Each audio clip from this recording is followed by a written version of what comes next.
She was 18 years old and had just been kicked out. No argument, no raised voices carrying through the hallway in the early morning dark. No confrontation at the kitchen table the night before. No final appeal, no scene of any kind.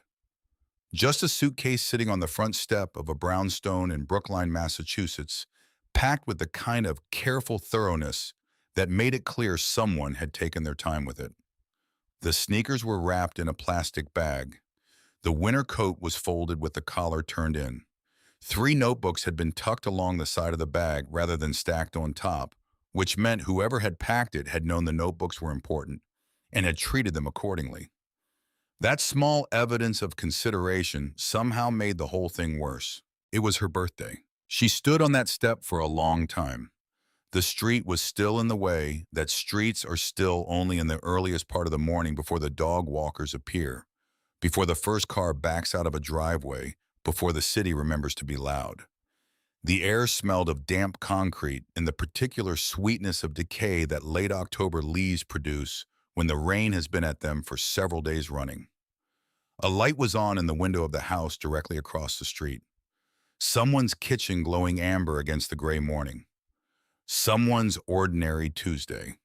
Coffee going on the burner eggs, maybe the low murmur of a radio news program that nobody was really listening to because the news was just the news and the morning was just the morning and nothing about it required attention. She watched that window for a moment.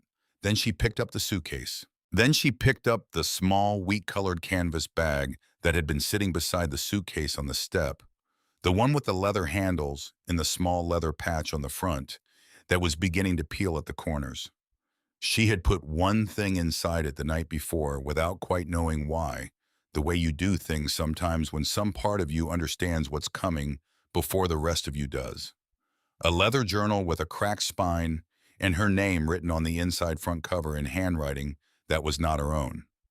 The careful, unhurried handwriting of a woman who had been dead for 4 years. She walked. She did not look back. Now. 6 weeks after that morning, Zara Osei was standing in the center of a single stone room in Harlan County, Kentucky, in a house that had been abandoned since 1953 and purchased for $1 at a county heritage preservation auction. The room was cold and dim, lit only by the gray October light coming through 2 small windows, and she was standing very still in the middle of it, looking at the fireplace. The fireplace took up the entire north wall. It was enormous, the kind of fireplace built by people for whom fire was not aesthetic, but functional, not ambiance, but survival, not a feature of a home, but its center and its reason. The firebox was large enough to stand inside. An iron crane still hung from a hook in the inner wall, the kind used for suspending cooking pots over an open flame, its metal surface corroded to a deep reddish brown by decades of cold air and damp.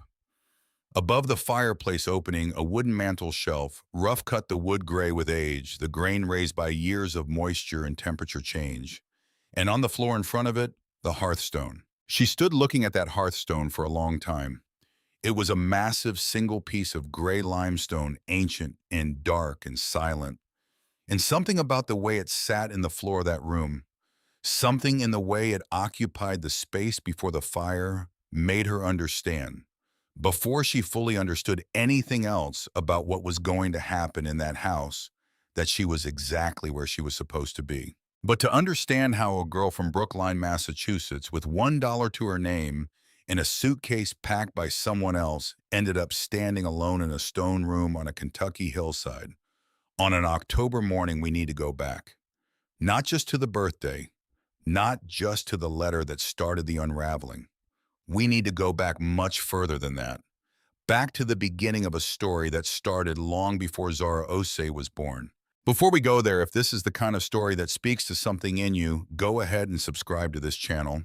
And drop a comment below telling us where you're watching from. These stories travel to places we never anticipate, and we genuinely love knowing where they land. Now, let's go back. The Osei family came into America in 1994, which was the year a young engineer named Kwame Osei arrived in Boston with 2 suitcases, a degree from the University of Ghana in Accra, and a letter of acceptance from a graduate engineering program at Northeastern University. He had nothing else to his name except a discipline that had been built over 24 years of deliberate effort and the particular kind of optimism that belongs to people who have worked very hard for a very long time. Not the easy optimism of people who have been given things, but the harder kind, the kind that has been earned through years of mornings when getting up was the first act of will in a long day of acts of will.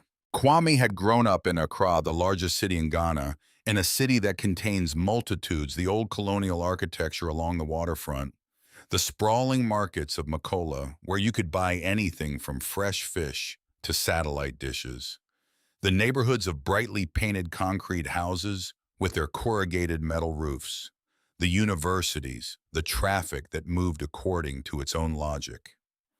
He had grown up in a house in the Osu district, the son of a secondary school mathematics teacher and a seamstress who worked from a small room at the front of their house and who produced with her singer machine and her measuring tape and her specific understanding of fabric and form clothing of a quality that brought people from other neighborhoods to her door. His father had a saying. He said it so often that it had ceased over time to sound like wisdom and had instead become something more like furniture, always present, so familiar that you stopped noticing it was there. Until one day you left home and found that you had taken it with you without meaning to. The saying was this: you do not inherit the life you want. You build it correctly with your own hands, and then when it falls, because it will fall, something always falls, you build it again. Kwame had taken that seriously, in some ways too seriously, but that would not become clear until much later. In Boston, he met Afua at a gathering of Ghanaian expatriates in a small apartment in Cambridge, the kind of gathering that happens when people who are far from home find each other and make for an evening something that approximates what home felt like. The apartment was too small for the number of people in it. The food occupied every horizontal surface of the kitchen.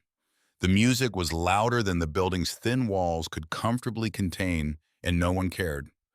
Afua was from Kumasi, the second largest city in Ghana, situated in the forest belt of the Ashanti region, a city famous for its market and its craftspeople and its history, a city that knew itself. She was in the second year of her nursing program at Boston College, and she was standing near the kitchen door with a plate of jollof rice, and she laughed at something Kwame said about Boston winters, about the specific absurdity of a cold that was personal, that seemed to have identified you and decided to pursue you, and her laugh was genuine and immediate and not performed for anyone. They were married 4 years later. The ceremony was at a church in Roxbury, and the reception was in a hall where the music made the floor vibrate, and the jollof rice was prepared by Afua's aunt, who had flown from Kumasi specifically to make sure it was done correctly, and who maintained for years afterward that American kitchens were not designed with jollof in mind, but that she had done what she could. They settled in Brookline because the schools were excellent. This was the primary consideration, the organizing principle of the decision. Not the neighborhood character, not the trees on the street, or the proximity to the shops Afua preferred, or the commute to Kwame's office in Kendall Square. The schools were excellent, and they intended to have children. And if you were going to have children in America, Kwame believed, had built his entire American life, believing you gave them the best possible foundation, and then you made sure they understood what that foundation cost and what it was for. In 2006, their daughter was born. They named her Zara, which was Afua's choice, and she chose it because it was simple and strong and traveled well between languages in Arabic. It meant flowering in Swahili. It meant dawn in the English-speaking world. It simply sounded like itself, clean and complete. Kwame agreed immediately. He had learned early in their marriage that Afua's instincts about most things were worth trusting, and names were certainly most things. Zara grew up in the Brookline house the way that children of immigrant parents often grow up, acutely aware from an early age of the weight of sacrifice without fully understanding its shape. She knew that her father had built something out of very little because he told her so. She knew that her mother worked long shifts at the hospital and came home sometimes with a kind of tired that went beyond the body. a structural tiredness, the kind that comes from holding yourself together for 12 hours, and then the moment you are through your own front door, consciously and deliberately allowing yourself to stop. She knew that the nice neighborhood and the good school and the piano lessons on Tuesday afternoons were not things that had appeared. They had been constructed brick by careful brick, year by year, with a specific purpose in mind. The purpose was her. She was the reason. She was what all of it was for. And if you have ever been the reason for something truly, the reason, the organizing principle of another person's decades of effort and discipline, then you understand what a complicated position that is. It is loving and it is heavy, and it is in ways that take years to fully understand its own kind of pressure. Into this landscape of purpose and expectation came every summer something different entirely. Nana Ama, Kwame's mother, flew from Accra to Boston every June. She arrived always on a Tuesday she believed, based on some logic she had never fully articulated, and that no one in the family had ever bothered to trace, that Tuesdays were good days for travel. And she came with two large bags, one filled with gifts and one filled with ingredients she would not trust to American supermarkets. She was a small woman with close-cropped silver hair and the posture of someone who has long since made peace with taking up exactly the space she requires, no more, no less. She walked into rooms the way she walked into all spaces, as though she had always been there, as though the room had been waiting for her to arrive and was now finally complete.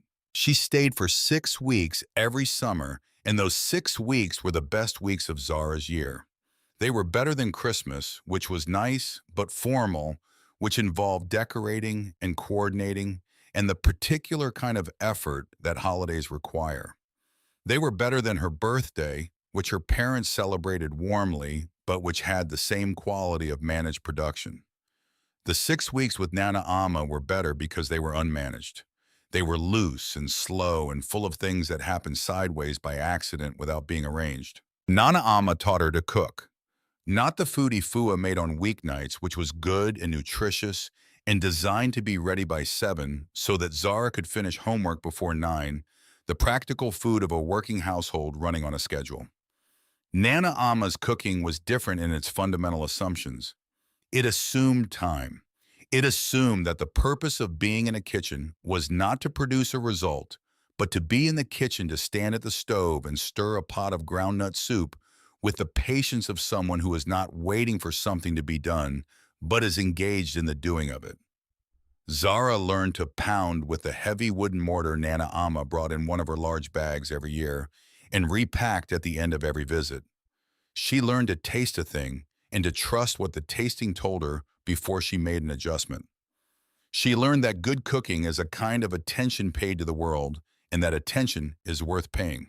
She was taught to braid. She was taught to read the sky before a storm, not with instruments, but with the quality of light and the direction of the wind and the specific smell that the air takes on when water is coming. She was told stories about Kumasi, about the market her grandmother's grandmother had worked, about the sound the city made on Saturday mornings, when everyone who had been somewhere else during the week returned. About the way the rainy season arrived, not gradually like Boston rain, not incrementally, but all at once, the way a decision arrives that has been building for a long time and can no longer be delayed. Nana Ama believed in objects. Not in the supernatural sense. She was a practical woman, a woman who had raised a son largely alone and had done so through work and focus and a clear-eyed assessment of what was required. But she believed that objects absorbed the life lived around them, that a ring worn every day for years was not the same object it had been when it was new, any more than a tree is the same tree it was when it was a sapling. Something had happened to it. It had become more than itself. It had accumulated meaning the way stone accumulates sediment, not consciously, not by choice, but through the simple persistence of being present for long enough. In October of the year, Zara turned 12 on a Saturday afternoon when the rain was coming down. The way Boston rain comes in late autumn, gray and thorough and committed. Nana Ama sat beside her on the living room couch and held out her hand. In her palm was a ring. Gold, old gold, with a soft warmth that years of being worn gives to gold that younger gold cannot produce. The band was slim and smooth and worn to a slight irregularity along its surface, a texture you could feel rather than see. Set into it was a stone small and precisely cut a blue-green color that shifted with the light, something in the family of turquoise, something that looked as if it had been matched to the color of a specific sky on a specific afternoon a long time ago, and had been carrying that color ever since. Zara looked at the ring. Nana Amma was quiet. She held it in her open palm for a moment, the way you hold something you are not quite ready to release. And then she took Zara's right hand and placed the ring on her index finger. It fit perfectly. This surprised Zara because she had watched Nana Amma wear this ring for as long as she could remember, and Nana Amma's hands were smaller than hers, but the ring fit her index finger as if it had always been hers, as if it had been waiting for this finger in the same patient way that very old things wait for the moment they were made for. One day, Nana Amma said this ring will travel somewhere you don't expect. Zara looked up at her. Rings know things, she said. She said it simply, without performance, without the tone of someone offering a saying for its own sake. She said it as a statement of fact in the same voice she used when she said that the soup needed more pepper or that the rain would stop before evening. You don't wear a ring for this many years without it learning something about the world. Carry it well, and when the time comes, follow it. She said nothing else on the subject. She stood up and went back to the kitchen to check on the soup, and Zara sat on the couch with the ring on her finger and tried to understand what she had just been told, and couldn't quite, and held the feeling of not quite understanding. Instead, the way you hold a stone that is cold in your hand but warm inside. What Zara did not know at 12 was that there were words inside the ring. On the interior surface of the band, in letters so small and worn by years of being worn that they required a specific angle of light to find it all, someone had carved a phrase in a language she did not know. She would not see those words for 6 more years and would not know what they meant until the very end of the story we are telling now. 2 years after the afternoon of the ring, Nana Amma died in Accra. She died in March of a heart attack that came without warning in the early morning, which those who knew her would later say was not surprising. She had never been a person who lingered in any situation, who drew things out, who allowed good things to happen gradually when they could happen decisively. Even this. The family was informed by phone. Kwame received the call in the kitchen, and Zara heard the quality of his voice change as he listened, the particular compression that voices undergo when something large is entering them and there is not enough room. And she came to the kitchen doorway and stood there and looked at her father's face. She was 14 years old. She did not go to Ghana for the funeral. There were reasons, given the cost of last-minute international flights, the disruption to her school year, at a time when 8th grade mattered for high school placement, the difficulty of coordinating travel on short notice. The reasons were true as far as they went. They were also, she understood, with the part of her that had been learning to read beneath her parents' words for years, incomplete. Her parents dealt with loss by moving through it, by continuing forward, by not stopping to look at it too directly. This was how they had survived a great many things. It was not she was beginning to understand how she survived things. She stayed in her room for 2 days. She did not eat very much. She wrote in the leather journal that Nana Amma had given her, not about grief exactly, because she did not yet have the words for what she was feeling, but around grief, the way you draw the outline of a shape without filling it in. She wrote about the smell of groundnut soup. She wrote about the sound of the heavy mortar being used in a kitchen.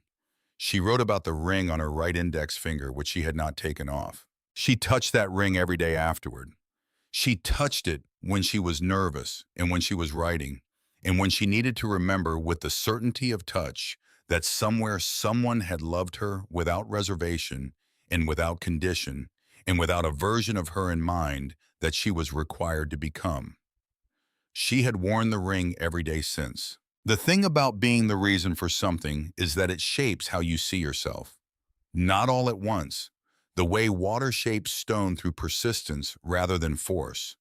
Persistently and over a long time, until one day you look at the shape you've become and realize the shaping has been happening your whole life. Zara grew up understanding that there was a version of herself her parents had imagined before she existed, and that this version was specific. It had a career path.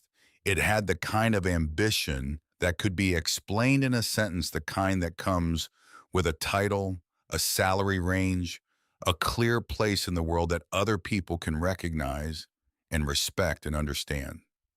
It was a doctor or a lawyer or a scientist of some description or something else that could be spoken of at dinner tables in the Ghanaian American community of Brookline without requiring further explanation. It was not a writer. Zara had known she was a writer since she was 9, which was the year she wrote her first poem. She had been watching a crow through the kitchen window. The crow was sitting on the telephone wire in the rain, perfectly still, with the specific quality of unbotheredness that crows have in bad weather, as if the rain were something happening to the world in general and not to them in particular.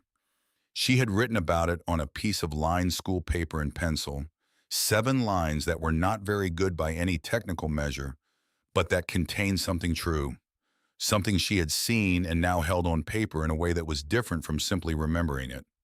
She had looked at what she had written and felt for the first time the particular sensation of having made something. She threw the poem away because she was 9 and had nowhere to put such things. But she kept the sensation, and for the next 9 years she chased it with the same focused energy that her father applied to engineering problems, systematically, persistently, without advertising it. She was careful. That was the word for what she was. She kept her grades exactly where they needed to be because grades were the visible evidence of compliance with her parents' expectations, and compliance with her parents' expectations purchased her the freedom to do, in the hours that were not being watched, what she actually wanted to do. She sat in the Saturday study sessions without complaint. She attended the school science fair and the college preparation workshops and the occasional dinner where someone her parents admired, a doctor, a professor, an engineer of some standing, was invited to speak to her about the future. She listened at these dinners carefully and said the appropriate things and went home and wrote about them in her grandmother's journal.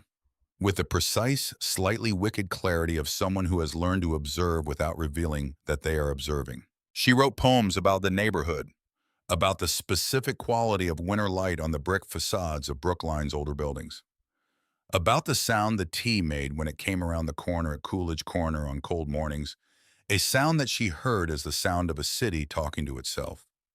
She wrote about her mother's face when Afua came home from a long shift, the way composure released itself feature by feature as Afua moved through the front door and into the kitchen and set her keys on the counter as if she had been holding herself in a particular shape for 12 hours and was now in this kitchen permitted to take the shape that was natural to her. She wrote about Nana Ama constantly, about the ring, about summers in Boston that smelled of groundnut soup, and the sound of a language she understood imperfectly and loved completely. She joined the school's literary magazine in 9th grade.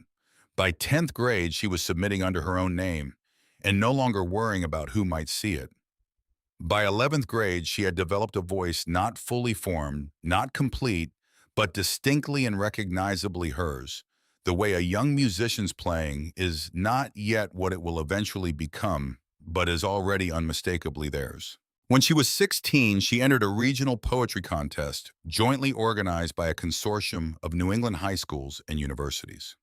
She submitted a single poem, 32 lines written over 3 evenings at the wooden desk in her bedroom, about a ring passed from hand to hand across time and ocean, about what objects carry and what they remember and what they refuse to lose.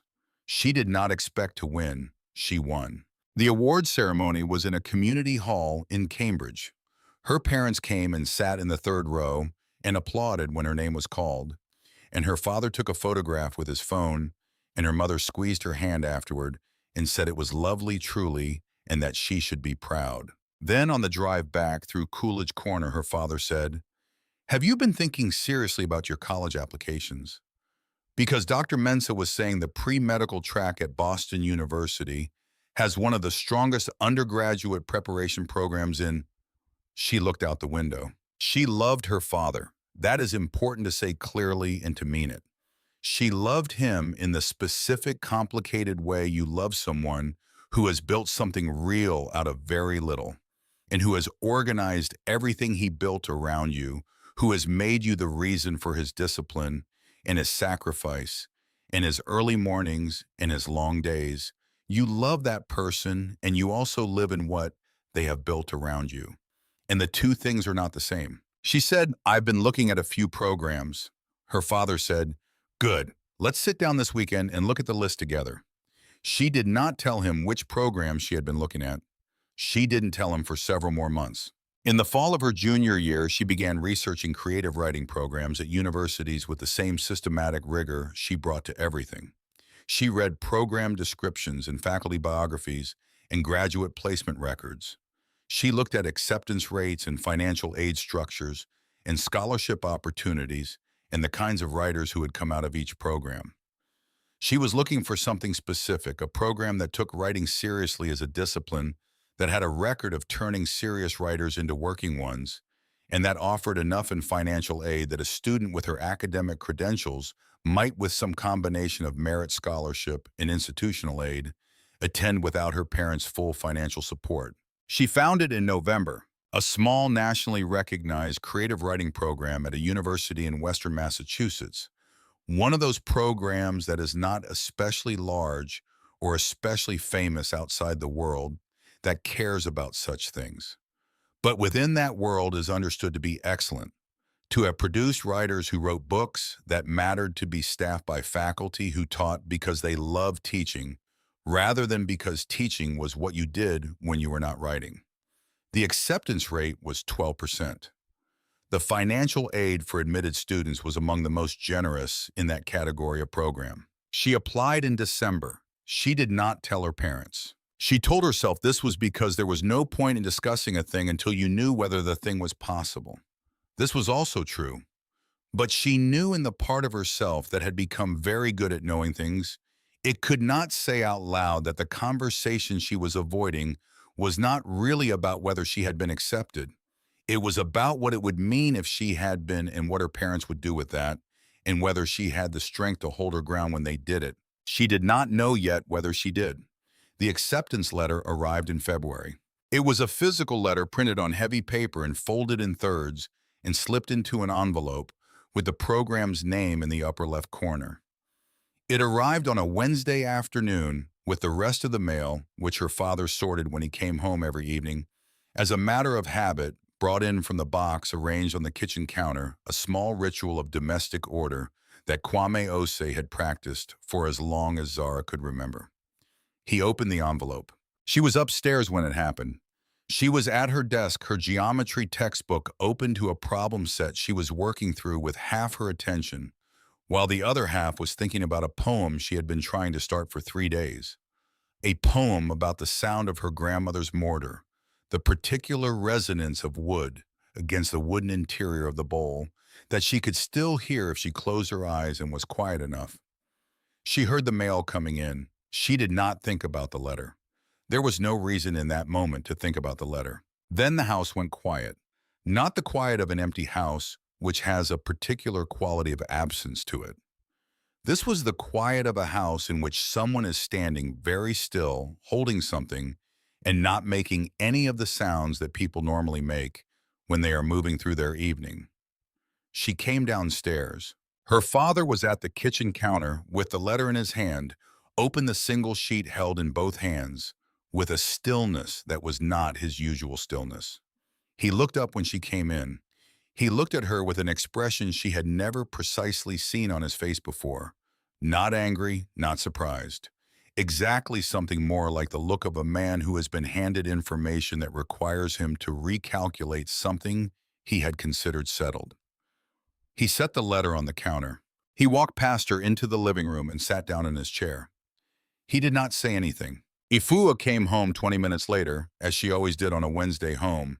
By 7 keys on the counter, shoes off at the door, the small domestic ceremony of returning. She saw the letter on the counter and picked it up and read it. Zara stood in the kitchen doorway and watched her mother read, and watched her mother's face remain composed, the way it remained composed in difficult situations. Not without feeling, but with feeling. Managed, feeling organized, feeling directed away from the surface where it could not be useful. That evening after dinner, they sat at the table. Her parents spoke in Twi. This was not unusual. Kwame reverted to Twi in moments of stress or strong feeling. The language of his childhood surfacing through the English of his adult life, the way an older geography surfaces through a landscape that has been built over. But usually these conversations happen with the door closed, or in their bedroom, or at least with some acknowledgement that Zara was in earshot. This one happened at the kitchen table with Zara sitting at the end of it, and it was long 40 minutes, and Zara understood fragments of it. Enough to know the shape. Not enough to know the specific texture which she thought was probably intentional, though she could not have said whether the intention was protection or exclusion. She caught words for money, words for future, a word her father used several times that she knew meant something like obligation or debt, or the thing you owe when someone has given you everything. Her mother's voice was lower than her father's and harder to hear. But at one point, Ifua said something that contained the word writer, the way you contain something you are not sure is safe carefully with distance. When they switched back to English, they were calm. Her father spoke first. He said he was proud of her academic record. He said he understood that she had talent. He said the word talent in a tone that was not dismissive, but that was not celebratory, either the tone of someone acknowledging a fact without endorsing what it means. He said that he and her mother had not come to this country, had not built what they had built, had not worked the way they had worked, to watch their daughter choose a path that led nowhere stable. A poem, he said, did not pay a mortgage. A short story did not cover a medical emergency. The world was not kind to people who bet their futures on what they loved rather than on what was necessary, and he had not raised her to be naive about the world. He said other things, things that were harder to hear, things that came from the specific anxiety of immigrant parents who have built something in a country that can take it away, who know how thin the margin is, who have never had the luxury of romanticizing financial uncertainty, because financial uncertainty has never been romantic to them. It has always been exactly what it is: precarious, frightening, real. She understood where the things he said came from. She understood it completely and with compassion. Understanding where something comes from does not always make it land more softly. Her mother said finally and simply, "If you want to be a writer, you can be a writer somewhere else. Not in our house, not on our money. When you're ready to be serious about your life, you know where we are." Zara did not argue. She had learned over the 18 years of being their daughter that arguing with her parents was like arguing with a structure. The structure had been built carefully and with great intention over a very long time, and it did not move when you pressed it, and pressing it only tired your hands. She went upstairs. She sat at her desk and opened her grandmother's journal and wrote for 2 hours without stopping. She wrote about what she was feeling, about what Nana Amma would have said about the ring on her finger, and what it meant to be handed a compass at 12 years old and to spend 6 years trying to figure out which direction it was pointing. When she finished, she closed the journal. She sat in the quiet. She touched the ring. After the night of the letter, the house changed. Not dramatically. The Osei household was not a place given to drama. The surfaces of daily life continued: dinner on weeknights, the Sunday review of her academic progress, the rhythms and rituals of a family that ran on schedule and took its running on schedule seriously. But underneath the routine, something had shifted. Something had been decided, even if the decision had not been spoken in full. Her parents began to arrange things. In March, without asking her first, her father enrolled her in an 8-week pre-medicine academic intensive at a university extension program in Cambridge. He presented it as a gift and opportunity, he said, to get real exposure to a field she had not yet given a fair chance. He said it the way he said things he had already decided, which was with a completeness that left no apparent gap for disagreement. The program cost money. He had already paid it. Zara attended the first week. She sat in the lectures and the lab sessions and took notes in her small, precise handwriting, and she was attentive and present and gave the program everything it required of her. The other students were earnest and hardworking and spoke about medicine with the fervor of people who had been heading toward a destination for so long that they had ceased to imagine any other road.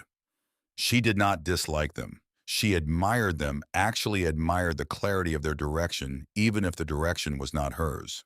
In the second week, she began bringing her grandmother's journal to the sessions.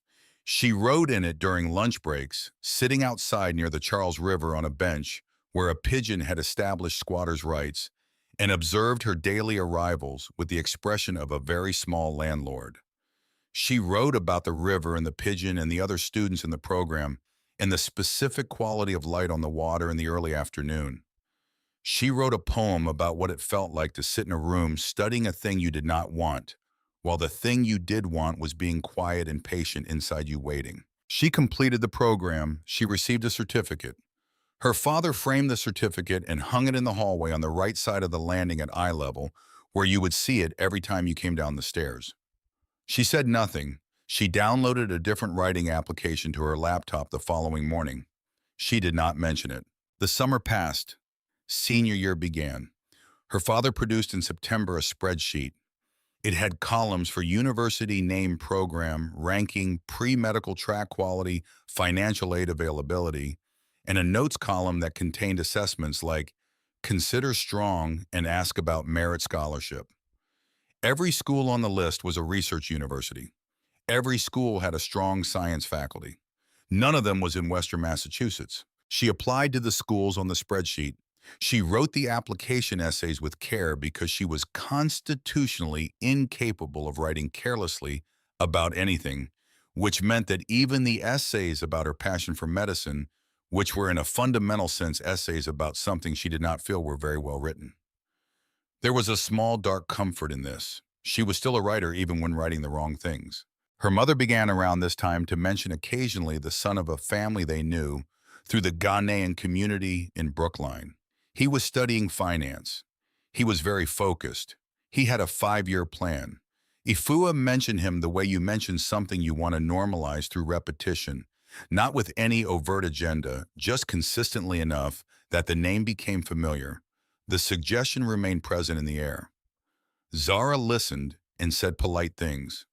She felt during these conversations the particular sensation of a current being redirected, not stopped, but turned from its natural channel into one that someone else has constructed. Has there ever been someone in your life who loved you so much they tried to turn you into someone else?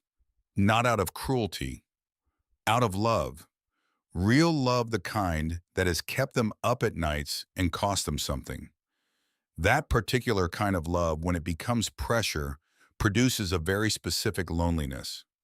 Not the loneliness of being unloved, the loneliness of being loved without being seen. That is where Zara was, in that specific loneliness, working her way towards something she could not yet fully name.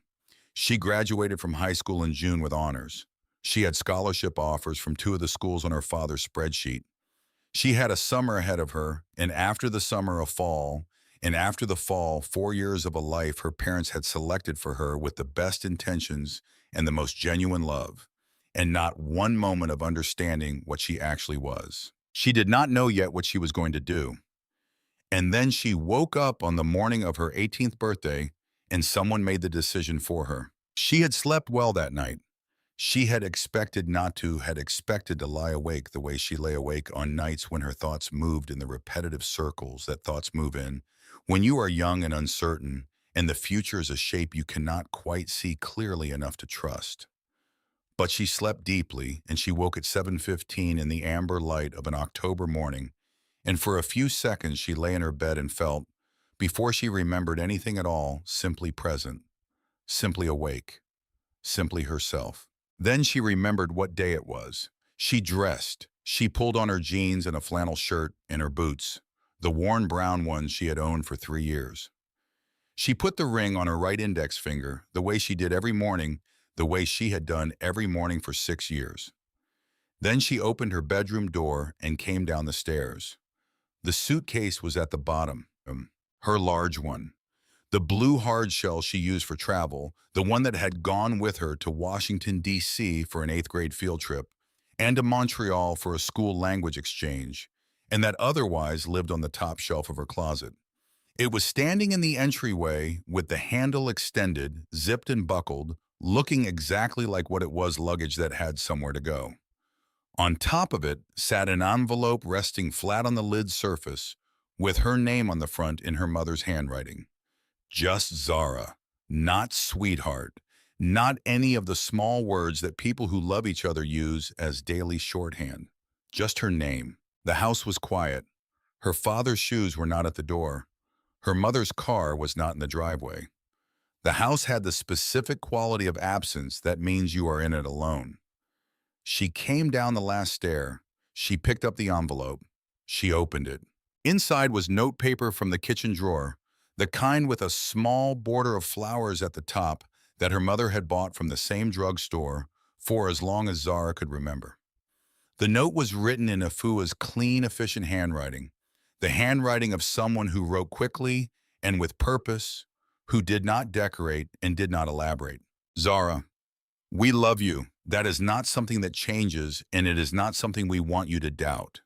But we cannot watch you make the choices you are making, and we cannot continue to be the people who make it possible for you to make them. We have talked about this for a long time, longer than you know, and we believe this is the right thing. We believe that one day you will understand that it was done with love. When you are ready to be serious about your life, you know where to find us. We will be here. Inside the notepaper, folded around a small stack of bills, was a separate piece of paper. One sentence in the same handwriting. There is $300 here. Please be careful. She stood in the entryway of the Brookline house and held the two pieces of paper and the money. She did not cry. This is worth saying with some care because people assume the tears. She was standing in the entryway of the only home she had ever known, 18 years old, holding $300 and a note from her mother that did not say goodbye, but meant it, and she did not cry. Not because the pain was not present. It was there the way large things are. They're not sharp, not acute, but substantial, occupying real space, pressing against everything from the inside. The pain was real. The tears did not come. What came instead was quieter than the pain and harder to name.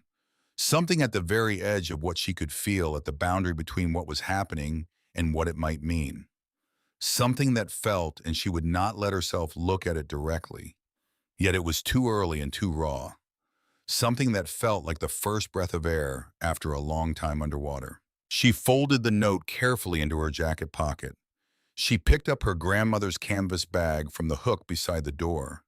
It had lived on that hook for years, and her parents had left it there, which she noted, which she thought was perhaps the most honest thing in all of this, and she checked inside it. The journal was there where she had put it last night without quite knowing why. She put her hand on the door handle. She thought about looking back at the house, the kitchen where Nana Ama had cooked, the stairs she had run down 10,000 times, the window above the sink where she had watched the street change through every season for 18 years. She thought about all of it.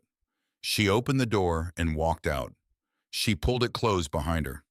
The latch caught with a small, clean sound. Then there was just the October street and the cold air and the sound of her own boots on the wet pavement. She walked for a long time without any particular direction. The neighborhood moved past her in the way of things you have seen so many times. They have become invisible. The brownstones, the old maples losing their last leaves to the wind, the coffee shop on the corner where she had sat with a book every Saturday for 2 years. She walked past all of it, and with each block, something shifted slightly. Some quality of familiarity rearranging itself, becoming less intimate, becoming the thing you see on the way to somewhere rather than the thing you come home to. She touched the ring. She thought about what Nana Ama had said. She found a bench in a small park 3 blocks from the house and sat down on it. The October cold was the clean, clear kind of cold, the kind that sharpens rather than dulls, that wakes up the parts of you that warmth had made comfortable. She sat there and looked at $300 in her lap and tried to think. The thought that came was not the one she expected. This is the first morning that belongs entirely to me. She sat with that thought for a while. It was uncomfortable. It was frightening in the way of things that are also at their edges true. She spent 3 nights in a youth hostel in the Back Bay. $35 a night, which was not sustainable on $300 if she did not find income quickly. She applied to jobs, coffee shops, a bookstore, a grocery store, a tutoring company. She wrote to the creative writing program in Western Massachusetts, explaining her situation in careful terms, asking about emergency financial aid, asking about any path that might still be open. The admissions coordinator wrote back with genuine warmth and genuine regret. Without her parents' participation in the financial aid process, the funding required for that program was simply not accessible. The structure did not allow for it. She was sorry. She hoped Zara would find a way forward that honored her talent. She sat in the hostel common room on the morning of the fourth day. Her laptop, the journal, a cup of coffee from the common room machine that tasted approximately like very warm water, that had heard a rumor about coffee once and was trying without adequate information to replicate the experience. She opened her bank account. $180. No confirmed employment. No school. No plan. She had a ring on her finger and a journal full of poems and 322 pages of her grandmother's handwriting filling the first 20 pages of a leather book in nothing else. She opened her laptop and she searched. She searched for cheap property in rural areas of the United States. She searched for government programs that made abandoned properties available to people willing to restore them. She scrolled through page after page of results: foreclosures in Montana, tax delinquent lots in rural Mississippi, collapsed farmhouses in upstate New York at prices that were low by New York standards and impossible by hers. And then on the fifth page, something different. A listing on the website of the County Heritage Preservation Board of Harlan County, Kentucky.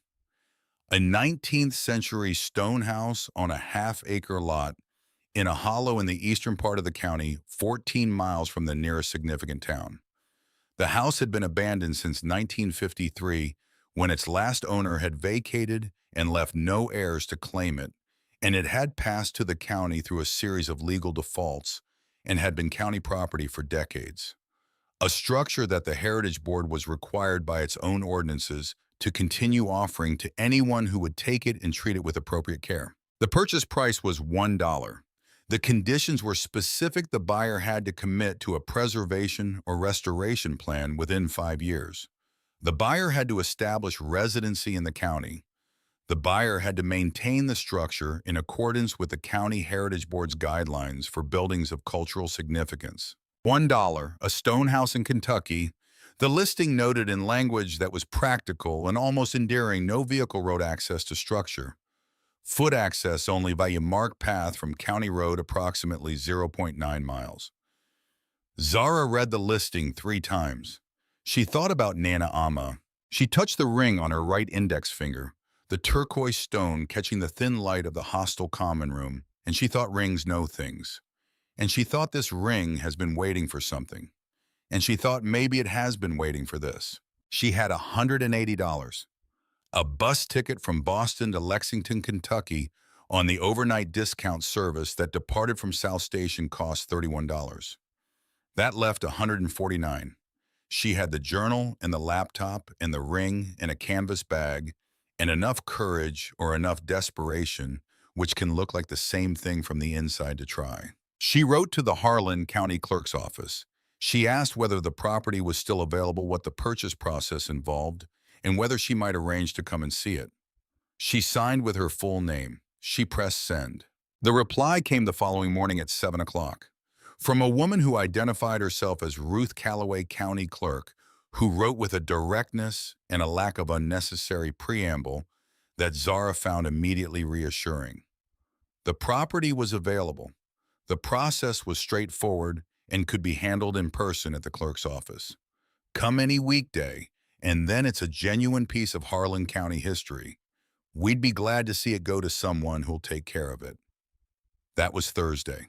By Friday evening, Zara O.C. was on a bus heading south and west through the night, her canvas bag on her lap, her grandmother's journal open on her knee, watching the lights of New England give way to the different darkness of the interior, and thinking about a stone house in a Kentucky hollow that no one had opened in 70 years.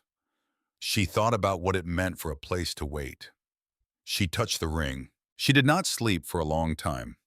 When she finally slept somewhere in the dark between the Connecticut border and the long middle of the country, she slept deeply and completely, and her hand rested on the journal, and the ring on her finger caught a passing light from a truck stop and held it for a moment before the bus moved on. She woke up to mountains. Not the dramatic snow-capped peaks of popular imagination, not the Rockies or the Sierra Nevada, not the kind of mountains that announce themselves with altitude and theater.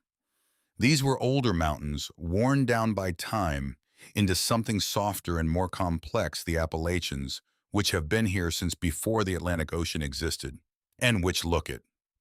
They are folded into each other in long green ridges that go on farther than the eye can organize, ridge after ridge, receding into the distance in shades of blue and green and gray, the closer ones distinct and the farther ones fading into the sky, as if the mountains and the atmosphere are having a conversation about where one of them ends. The bus moved through them in the gray early light of a Kentucky morning, and Zara sat with her face near the window and watched and felt something she did not have a name for.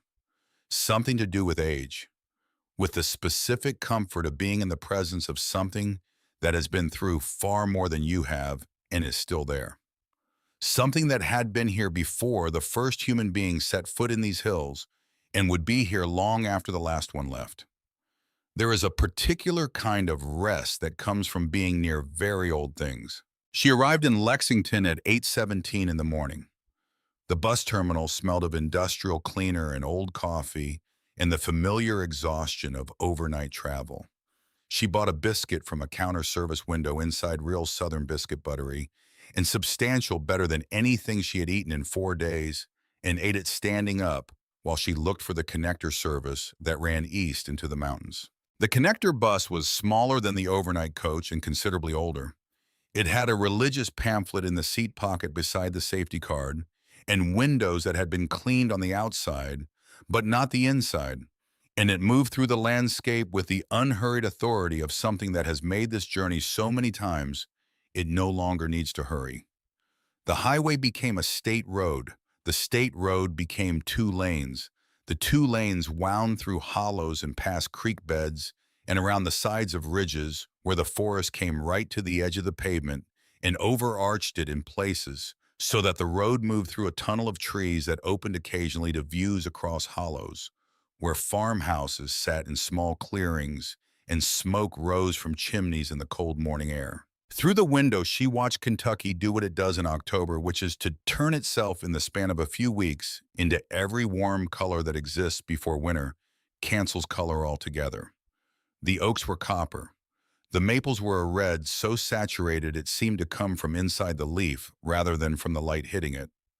The hickories were gold, and underneath all of them, the dark green of the rhododendron that holds its color through winter, providing the promise that the hills will be green again. The bus let her off in Harlan at 12:30 in the afternoon. Harlan was a small city with the dignified bones of a place that had once been more prosperous than it currently was.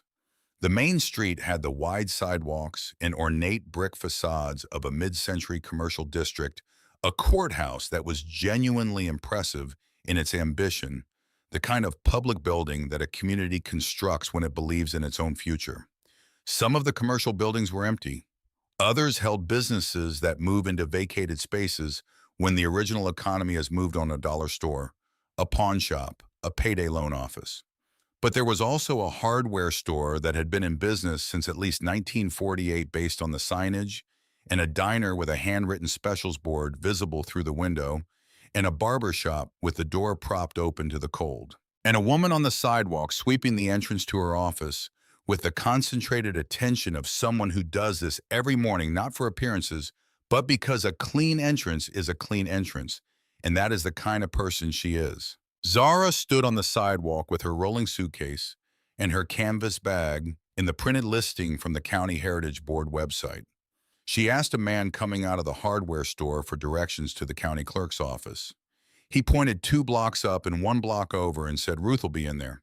She's always in there, and said it with the ease of someone giving directions to a fixed geographical feature. The county clerk's office was in a building attached to the courthouse, a single room with wood-paneled walls and fluorescent lighting and filing cabinets that had clearly been there for decades, and the rich particular smell of old paper that accumulates in offices where records have been maintained for a very long time. Behind the front counter was a woman in her mid-60s with steel gray hair cut short and practical reading glasses at the end of her nose, a cup of coffee at her elbow, and the expression of someone who processes unexpected things by first looking at them carefully before deciding what to think. Ruth Calloway, County Clerk, Harlan County, Kentucky. The plaque on the counter said so, though Zara would have known even without it. Zara set the printed listing on the counter without preamble. Ruth looked at it. She looked at Zara. She looked at the listing again. "The Wyndham Place," she said.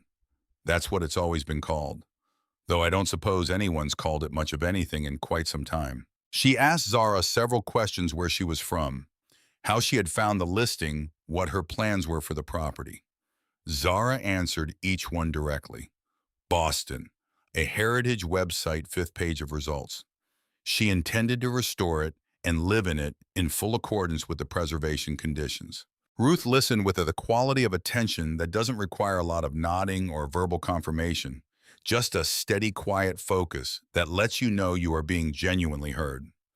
When Zara finished, Ruth was quiet for a moment. Then she reached behind her to the hook where her purse was hanging, opened it, took out a $1 bill and set it on the counter between them. "You keep yours for food," she said. "I'll put this in for you."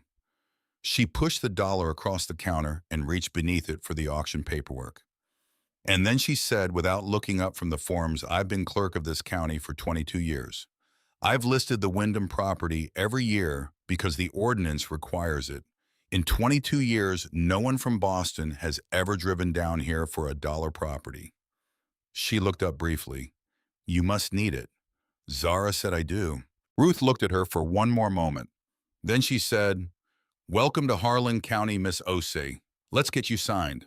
She left her rolling suitcase at Ruth's office.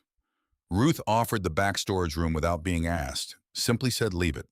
No one will bother it," and set out on foot with her canvas bag and a hand-drawn map Ruth had made on the back of an envelope with the county road marked, and the trailhead indicated with a small X, and the Wyndham property marked with another X, and a note beside it that read, "You'll know it when you see it. Go slow on the last part, the path gets narrow." The walk was listed in the county records as 0.9 miles. In practice, it was closer to 1.25 miles along a path that had been maintained by occasional use and weather rather than any deliberate effort. The path began at a gap in the fence line along the county road, marked by a wooden post on which someone had painted a faded W in white paint at some point in the past several decades, and from there it descended slightly into a hollow and followed the course of a small creek for a portion of its length before climbing again toward the property. The creek was called Wyndham Creek, according to Ruth's map. It was clear and cold, moving quickly over flat gray stones, speaking to itself in the low, continuous murmur of water that has somewhere to go and is not in a hurry to get there. A kingfisher sat on a branch above the water surface and watched Zara pass with the magnificent indifference of a bird that has been doing this particular thing in this particular spot for much longer than she has been alive and has formed no opinions about her presence. The trees on either side of the path were oak and hickory, mostly with some beech still holding their leaves. Beech keeps its leaves through winter. Dead leaves, papery and pale, and they rustled in the October wind with a sound that was between a whisper and a shiver. Farther up the slope, eastern hemlocks darkened the understory. Everything smelled of damp earth and fallen leaves and the specific mineral clarity of cold running water.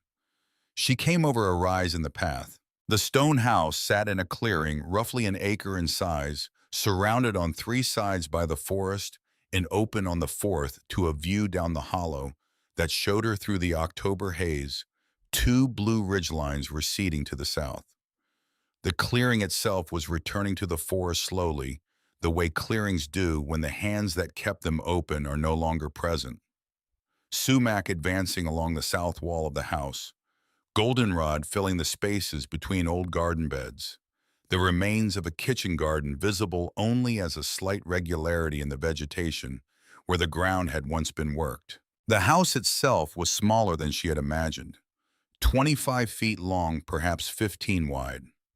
A single rectangle of rough-cut field stone, the limestone gray-blue, each stone different in shape and size from its neighbors. The whole held together by old lime mortar that was crumbling in places, but had held its fundamental structure through a century and a half of Kentucky winters and Kentucky summers. The roof was original slate-thick dark slabs of it, with a section near the center where some tiles had failed, admitting weather to the wooden structure beneath. The chimney rose from the center roof line, still mostly intact, its top section separated and collapsed into the grass below. Two windows, one on either side of the heavy oak front door. The door was slightly ajar on its rusted hinges, held not by any structural competence of those hinges, but by habit, by the accumulated weight of having stood in one position for 70 years. Around the perimeter of the clearing, wild roses grown dense and thorny along the south and east walls, foxglove in tall dried spikes along the path, a stone wall along the east edge of the property, most of it intact, doing the quiet work of definition that stone walls do, saying, "Here is where this place begins and ends." Zara stood at the edge of the clearing and looked at the house. She stood there for a long time. Then she walked toward it. She pushed the oak door open with both hands, the hinges groaning with the particular sound of metal that has not moved in years.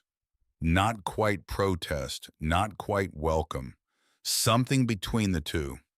The sound of a system resuming operation after a long pause. She stepped over the threshold. The interior was a single room. The floor was flagstone, the same gray limestone as the exterior walls, set in large, irregular pieces that had been fitted together with care.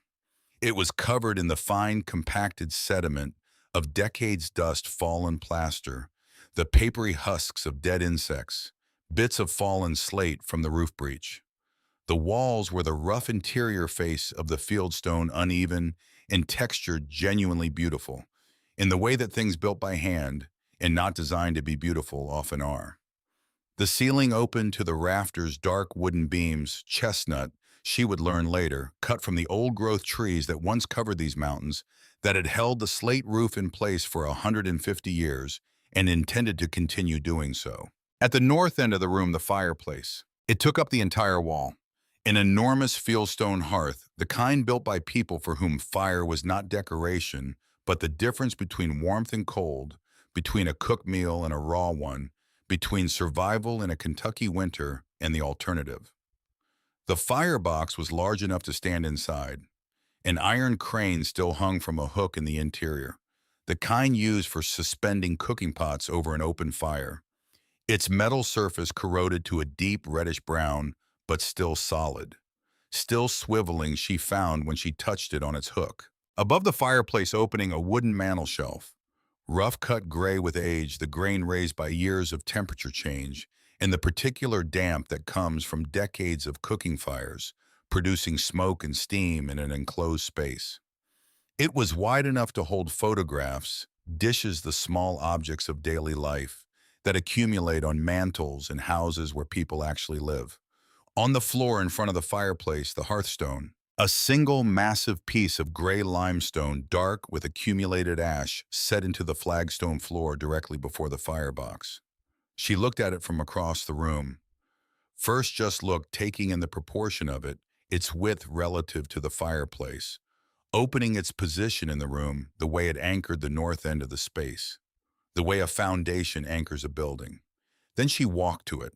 She stood before the fireplace and looked up at the mantel shelf above her head. And that was when she saw it. On the underside of the shelf, the surface you would only see if you were standing close and looking up, if you were crouching at the fireside or tending a fire, or standing exactly as she was standing now, someone had carved words into the wood. Small letters carefully formed cut into the underside of the shelf, with a knife or a narrow blade by someone who had taken the time to do it precisely to make each letter clean and legible. For the one who comes with nothing and needs everything. Zara read it. She read it again. She stood very still. Someone had put those words there on purpose, not as sentiment, not as decoration, not as the absent marking of someone passing time, as a dress, as a message left in a specific place for a specific kind of person, someone who would be standing here in exactly this position at exactly this kind of moment. Someone who had arrived with nothing, who needed everything, who had gotten here by a route that could not have been planned. She touched the ring on her right index finger. She did not cry, but something in her shifted, some internal structure, some load-bearing element of the self she had built in the 18 months since the letter had arrived, and the conversation in Twy had happened, and the suitcase had appeared at the bottom of the stairs. Something that had been under tension for a long time released just slightly, not collapsed. Released, the way a muscle releases when it is finally allowed to rest. She crouched down and examined the base of the hearthstone. She ran two fingers along the edge where the limestone met the flagstone floor around it, and what she found there made her stop. The gap was intentional. She could feel it clean and consistent along the front edge, not a crack produced by settling or age, but a deliberate space, a margin of separation. The hearthstone had been cut to sit free of the surrounding floor. It was resting there, not mortared, not bonded, simply placed enormously heavy, held in place by its own weight and the friction of its flat undersurface, but designed by whoever had set it to be lifted when the right time came. She sat back on her heels. What would you do if you walked into a room that felt like it had been built to receive you? That is not a question most people have occasion to ask themselves. But if you ever find yourself in that position, in a room where the size and the light and the particular quality of the silence all seem organized around your presence in a way that cannot be explained by coincidence, then you know what the next several minutes of Zara's life were like. She went outside and found what she needed along the east wall of the house. In the tall grass, a short section of iron rod, perhaps 18 inches long, the remnant of an old fence fitting still solid despite its rust. She brought it inside and examined the hearthstone edge again, found the point along the front where the gap was widest, and wedged one end of the iron rod into it. She put her weight on the other end. The hearthstone resisted. It was, she estimated afterwards, somewhere close to 200 pounds, a single piece of limestone that had not been moved in over 70 years, possibly much longer. She leaned harder.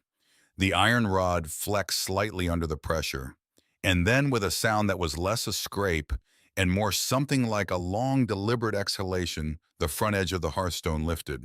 She worked slowly, easing it up inch by inch, repositioning her grip as she gained angle until she had it tipped on one edge and resting against the front of the firebox. Her arms were shaking from the effort. She stood there for a moment, breathing, looking at what the hearthstone had concealed. Beneath it was a cavity, not a natural gap, a deliberately constructed chamber lined on all four sides and the bottom with flat stones fitted carefully against each other. The chamber was roughly 2 feet wide, 3 feet long, and 18 inches deep. The air that rose from it was still not stale in the way of enclosed spaces that had been sealed poorly, but genuinely still the stillness of something that has been kept. In the cavity, a bundle, oilcloth dark with age, folded over itself and tied with heavy twine. She reached in with both hands and lifted it out. It was heavier than it looked. She carried it to the mantel shelf and set it down, and then she untied the twine carefully. The twine was old, and she could not know what the oilcloth was protecting or how delicate it might be, and unfolded the cloth. Inside were 4 things. A tin box with a hinged lid roughly the size of a cigar box. A ledger leather-bound, the leather stiffened and darkened with age but intact. A rosary of simple dark wooden beads on a cotton cord with a small brass crucifix, and separate from the other items, tucked into its own layer of wax paper within the folds of the oilcloth, an envelope. The envelope was made of heavy paper, the kind produced to last, not to be used once and discarded. It was sealed. On its face in handwriting that had faded from black to the color of rust, but remained perfectly legible, someone had written U.S. War Department, not to be opened. Zara set the envelope aside carefully and opened the tin box. Inside, wrapped in wax paper, were pieces of old jewelry. Small gold objects, the kind that are not ornamental but are worn every day, that accumulate meaning through use rather than through occasion. A pair of earrings garnet set in delicate gold filigree. The gold worked in a style that spoke of the early part of the last century. A thin gold chain with a small cross pendant. A ring with a single deep blue stone, the setting simple and solid. And a gold locket on a short chain oval, engraved on its exterior with a pattern of small leaves. She opened the locket with her thumbnail, working the old hinge gently. Inside was a photograph, tiny, mounted behind glass, faded to the warm tones of old silver photographs, amber and ivory and brown. A man and a woman. The man was perhaps 35, dark-haired, with the kind of direct, steady gaze that people had in photographs from that era when photographs were understood to be serious occasions. The woman beside him was a few years younger, with light eyes that retained their quality of attentiveness, even through the fading of decades, and the specific expression of someone who is holding something back. Not grief, not fear, but a fullness of feeling that the photograph cannot quite contain.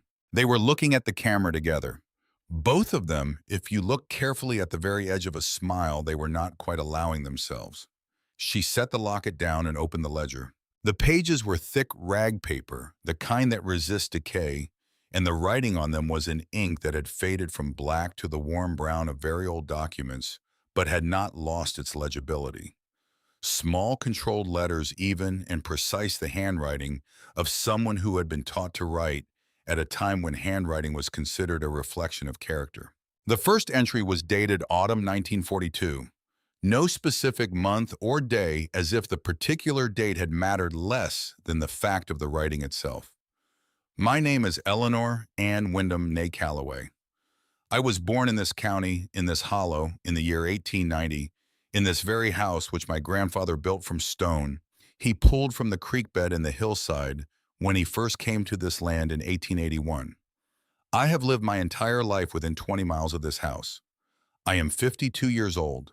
My husband Thomas and I are leaving tonight. We have discussed this for many months, and we have prayed about it, and we believe it is right. Though I will not pretend, sitting here at this table with the lamp burning and Thomas's boots by the door, and the hollow so quiet I can hear the creak from here, that I am not afraid. Thomas has enlisted with the United States Army. He is 47 years old, and the Army would not have to take him, but he went to the recruiting office in Harlan, and he did not come home until they had taken him. He says he cannot sit still while the world is burning. He has never been able to sit still in the face of something wrong. It is one of the things I have loved about him for 22 years, and tonight it is making it very hard to fold his shirts into this bag. I am going to Pittsburgh. My cousin Margaret's husband works at Mercy Hospital there, and he has arranged a position for me in the nursing auxiliary. I do not know what the work will be exactly. I know that I can do it. I am hiding this ledger in our savings, which are not very much but are what they are, and the family jewelry beneath the hearthstone where my grandmother used to hide the family silver during the bad years of the Troubles. If Thomas and I come back, we will dig it all up and have a good laugh about it over supper. If we do not come back, and I say that with my eyes open, because looking away from a thing does not make it untrue, let it stay here sealed and waiting until it is found by whoever finds it. Let it go to whoever needs it. The hearth holds what the heart cannot carry. I have believed this my whole life. Take care of this house. It has always been a good house. Build a fire in this hearth. It wants to be used. Zara read this entry very slowly. Then she read it again. The hearth holds what the heart cannot carry. She stood at the mantel shelf with the ledger open in her hands and looked at the fireplace, and at the hearthstone she had lifted, and at the cavity in the floor where Eleanor Wyndham had placed her savings and her truth and her family's history 72 years ago. And she felt the particular sensation of being in the presence of something that is both very old and in some way she could not articulate entirely present. Still happening, still in motion.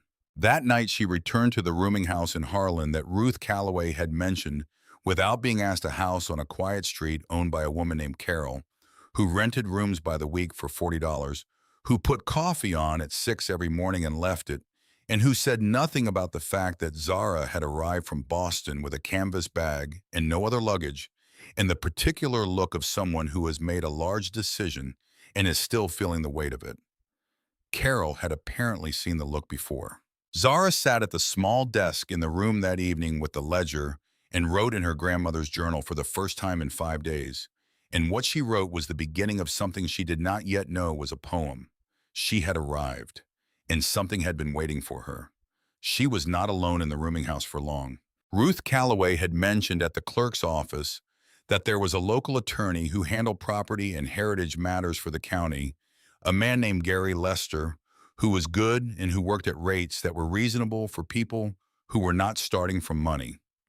She made an appointment and went to his office on the second day, a one-story brick building 2 blocks from the courthouse, paneled inside in dark wood, with the smell of files and cold coffee and the particular seriousness of a working legal office. Gary Lester was a quiet man in his late 50s who wore a brown suit and took notes in pencil on a yellow legal pad and thought before he spoke, which was, she had found not as common a quality as it should be. She placed everything on his desk: the tin box with the jewelry, the ledger, the sealed envelope, the rosary, the county auction paperwork establishing her ownership. He looked at each item without touching it. He looked at her over his reading glasses. Then he told her without hedging that under Kentucky law, the contents of a property belonged to the legal owner of that property. The moment the county auction was complete, everything in the Wyndham house, including everything beneath the hearthstone, became hers. Eleanor Wyndham had clearly written her intention in the ledger. There was no surviving heir to contest a claim. He saw no legal ambiguity whatsoever. She asked about the envelope. He looked at it for a moment. Then he said carefully that materials of this kind, sealed wartime government correspondence, were not unprecedented in older properties, and that they warranted careful handling. He knew a military historian at the University of Kentucky who dealt with exactly these kinds of materials. He offered to make contact. He thought he said that the contents of that envelope might matter quite a bit. He said it the way lawyers say things when they mean more than they are saying. She said yes to all of it. 2 weeks after the legal consultation, she sold 2 items from the tin box, the locket, and the garnet earrings to an antiques dealer in Lexington who specialized in 19th and early 20th century jewelry and who handled them with the attention of someone who knows what he is looking at. He paid $11,200 without negotiation, which told her something about what they were worth. She sold the old currency pre-decimal bills and Depression-era notes that belong now to the world of numismatic collectors rather than ordinary commerce to a dealer in Louisville that Gary Lester found through professional contacts. $4,800. $16,000. From beneath a hearthstone. From a woman named Eleanor Wyndham, who had left her savings and her history hidden in a stone house in Kentucky in 1942, with the specific written intention that they should go to whoever found them and needed them. She hired Earl Dunning on a Tuesday. He arrived at the Wyndham property on a gray morning in early November, driving a pickup truck whose age she could not precisely estimate, and which had clearly been maintained long past the point where maintenance required optimism. He was 61 years old, built with the solid practicality of someone whose work is physical, and has always been physical, with the hands of a man who has worked with stone his whole life, broad and dry and marked with the fine gray powder of limestone that never fully leaves the skin of a mason, no matter how carefully he washes. He walked through the house slowly, touching the walls, running his palm along the mortar lines between stones, listening to the way the structure responded to his attention. He tested the roof beams from below, feeling for flecks. He stood at the fireplace and looked up the chimney with a flashlight. He went outside and walked the perimeter, examining the foundation stones where they met the ground. When he came back inside, he looked at her. "She's sound," he said. "The bones of her are right. The walls are as good as the day they went up. That's 2 foot thick limestone and lime mortar, and limestone and lime mortar don't quit. The roof needs work, but the structure under the slate is still true. Chimney needs rebuilding from about 3 feet below the crown. Everything else is in its original shape. He quoted her a price. Then he said, "That's a fair number, not a low one. I don't work low." She said she knew a fair number when she heard one. He looked at her for a moment, something shifting in the steadiness of his expression, not quite a smile, but the precursor to one. He said, "You're from Boston." She said, "Yes." He said, "You bought this house?" She said, "For $1." Well, Ruth Calloway's dollar. He said, "Ruth does that." He picked up his toolbox. "We'll start Monday with the roof." On Monday, he came with his son Deke, a young man of 25, who had the same quality of quiet competence as his father, and who communicated largely through the quality of his work, which was excellent. They sourced replacement slate from a reclamation yard in southwestern Virginia, original Appalachian slate from the same geological formation as the existing roof, so that when the repair was complete, you would have to look very carefully to find the line between old work and new work. Earl said this mattered. He said it the way someone says something they do not feel needs further explanation because the thing is self-evidently true. Zara learned mortar. Earl taught her the lime mix, hydrated lime, and washed sand and water mixed to a consistency he described as honey, not soup. And she mixed batches in a bucket and handed them up and watched him press the mortar into the joints with a pointing trowel that moved like an extension of his hand. He let her do sections herself after the first week, correcting her angle and her depth and the pressure of her strike without commentary, just by doing the gesture again and letting her watch. She learned that good masonry is a conversation between the mason and the stone. You do not impose on stone, you find its best position and let it rest there. Stone that is fighting its position will fail. Stone that is at rest will hold for 200 years. She cleaned the interior herself, on her hands and knees with a stiff brush and a bucket of warm, soapy water. She worked the flagstone floor section by section until the gray limestone came back to its actual color. Not clean in any modern sense, but present again, restored to what it had always been. She scrubbed the interior walls with a soft cloth. She cleaned the enormous hearth, removing decades of ash from the firebox by hand, sorting through it carefully, finding nothing but charcoal and the occasional small bone from an old meal and the fine gray patience of long cold fire. She ordered window glass from a glazier in Harlan. She rebuilt the shelves above the mantel from wood Earl sourced from a local sawmill. She oiled the wood with linseed oil until the grains showed clearly and warmly. She bought at an estate sale in Harlan that Gary Lester mentioned a small iron bed and a wooden table and 2 straight-back chairs, solid furniture, the kind made to last, the kind that does not apologize for itself. She hung curtains from natural linen. She kept Eleanor's ledger and the rosary and the locket photograph on the mantel shelf, arranged with the care you bring to things that belong somewhere. She kept the sealed envelope on the mantel too. She was not yet ready to open it. Among the neighbors and people of Harlan County who found their way to Zara and to the restored Wyndham property during those weeks, Agnes Pelletier came first and stayed most consistently. Agnes was 82 years old and had lived in the hollow 1.25 miles down the county road for her entire life in a farmhouse where she had been born and where she intended to die. A preference she stated without drama and without any particular invitation to discuss it. She was a small woman with white hair and a hearing aid in her left ear, and a wooden cane she used with the proprietary air of someone who has decided that needing a cane is not a concession but a choice, and that her cane, having been chosen, is an excellent cane. She arrived one Wednesday afternoon carrying a covered cast-iron pot that she set on the front step without ceremony, and she looked at the repaired roof and said, "Earl did that. Good. He's the only one left around here who knows how to do it right." She had known the Wyndham house all her life. She had known Eleanor Wyndham as a girl knows an older neighbor, with the particular combination of respect and fascination that a child brings to someone who seems to belong to a different, more serious world. Eleanor had been tall, Agnes said, sitting at the wooden table with her coffee, while Zara sat across from her. She had a quality of quiet that was not reserve but presence, the kind of person who listens entirely when you speak. Her husband Thomas was a steady man, a man of practical kindness, the kind who shovels your walk without mentioning it, who appears with the tool you need before you've asked, who is simply consistently reliable in all weathers. When Thomas died in Germany in the spring of 1945, Agnes said she had been 11 years old.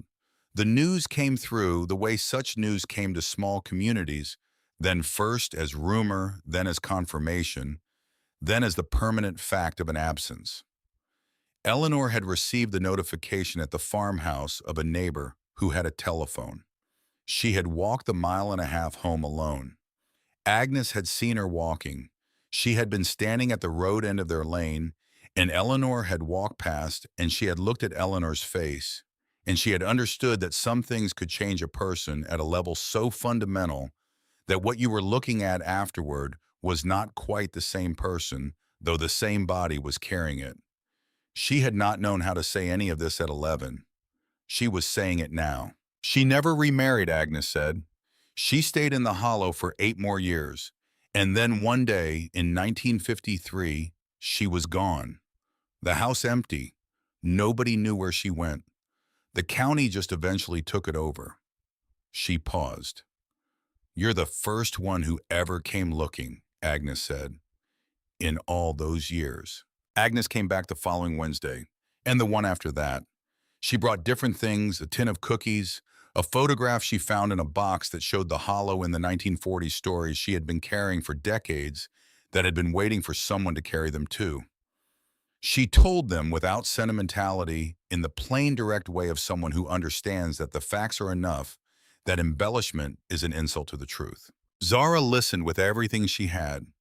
She wrote in her journal in the evenings, and she found that the writing was changing, becoming fuller, more populated, less about her own interior and more about the world she was inhabiting. She was learning something that the poets she admired had always known, and that she had understood abstractly but not yet in her body, that writing is not what you do instead of living. It is what happens when you live carefully enough to pay attention. One morning in mid-November, she lit the first fire in the great hearth. Earl had given her a half-cord of split oak from a neighbor's woodlot.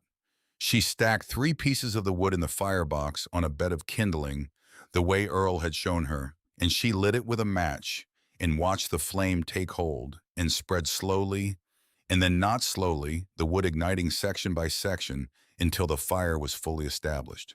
The chimney drew the smoke up and out with a steady, purposeful pull, and the room filled with the kind of warmth that only a masonry hearth produces. Radiant, penetrating the warmth that comes not just from the fire itself, but from the stone absorbing heat, and then releasing it slowly into the surrounding space. The warmth of something that has been doing this for a long time and knows how. She sat in one of the wooden chairs in front of the fire that evening with her grandmother's journal, and she wrote for 2 hours. The fire settled as she wrote, the logs shifting and compressing as they gave up their stored energy. The room went golden around her. Outside the 2 small windows, the November dark fell complete over the Hollow, no artificial light anywhere to soften it. She had been thinking about what Eleanor had written. The hearth holds what the heart cannot carry. She was beginning to understand what that meant, not as metaphor, not as poetry, but as a practical truth about how human beings manage the weight of what they carry through a life. There are things too large or too true or too painful to carry at full weight through every ordinary day. You need somewhere to set them down. Somewhere they will be kept. Somewhere they will be safe until you or the person who comes after you are ready to pick them up again. She was picking up what Eleanor had set down. She was trying to be worthy of the trust that implied. The call from her father came on a Thursday evening 3 weeks after she had moved into the stone house. She was working on the stone wall along the east side of the clearing, resetting a section that had collapsed at some point in the past 2 decades. Earl had shown her the technique: find the flat face, set it outward. Let the weight of each subsequent layer lock the one below. There is a logic to dry stack stonework that is almost like grammar once you understand it. Each stone is a word. The wall is a sentence. Built with attention to the weight and the angle of each piece, it says something that will hold for a very long time. Her phone buzzed in her jacket pocket. She looked at the screen. Dad. She took a breath, set down the stone she was holding, and answered. Kwame's voice was carefully modulated in the way of someone who has decided in advance what tone to use and has rehearsed maintaining it. He said he was glad to hear her voice. He said he understood she was in Kentucky. He said he had heard he did not say from whom, which was itself an answer, that she had found a property, that there were items of value involved, that a lawyer had been retained. He said, whatever you found there, Zara, as your parents, we have a responsibility to make sure you're protected. We should be part of this process. This is a family matter. If someone calls you only after they hear you found something valuable, not to ask how you are, but to discuss what you have, you already know what that call is. You already know even before you speak what your answer needs to be. Zara looked out over the hollow. The November light was doing what it did in late afternoon in these hills, turning everything briefly gold before it faded into gray, the light of a day that is finishing its business and moving on. She looked at the ridge line above the hollow and at the cleared acre around the house and at the stone wall she was rebuilding, stone by stone, and she spoke. She said, I'm fine, Dad. I have a good lawyer and good neighbors and enough to live on.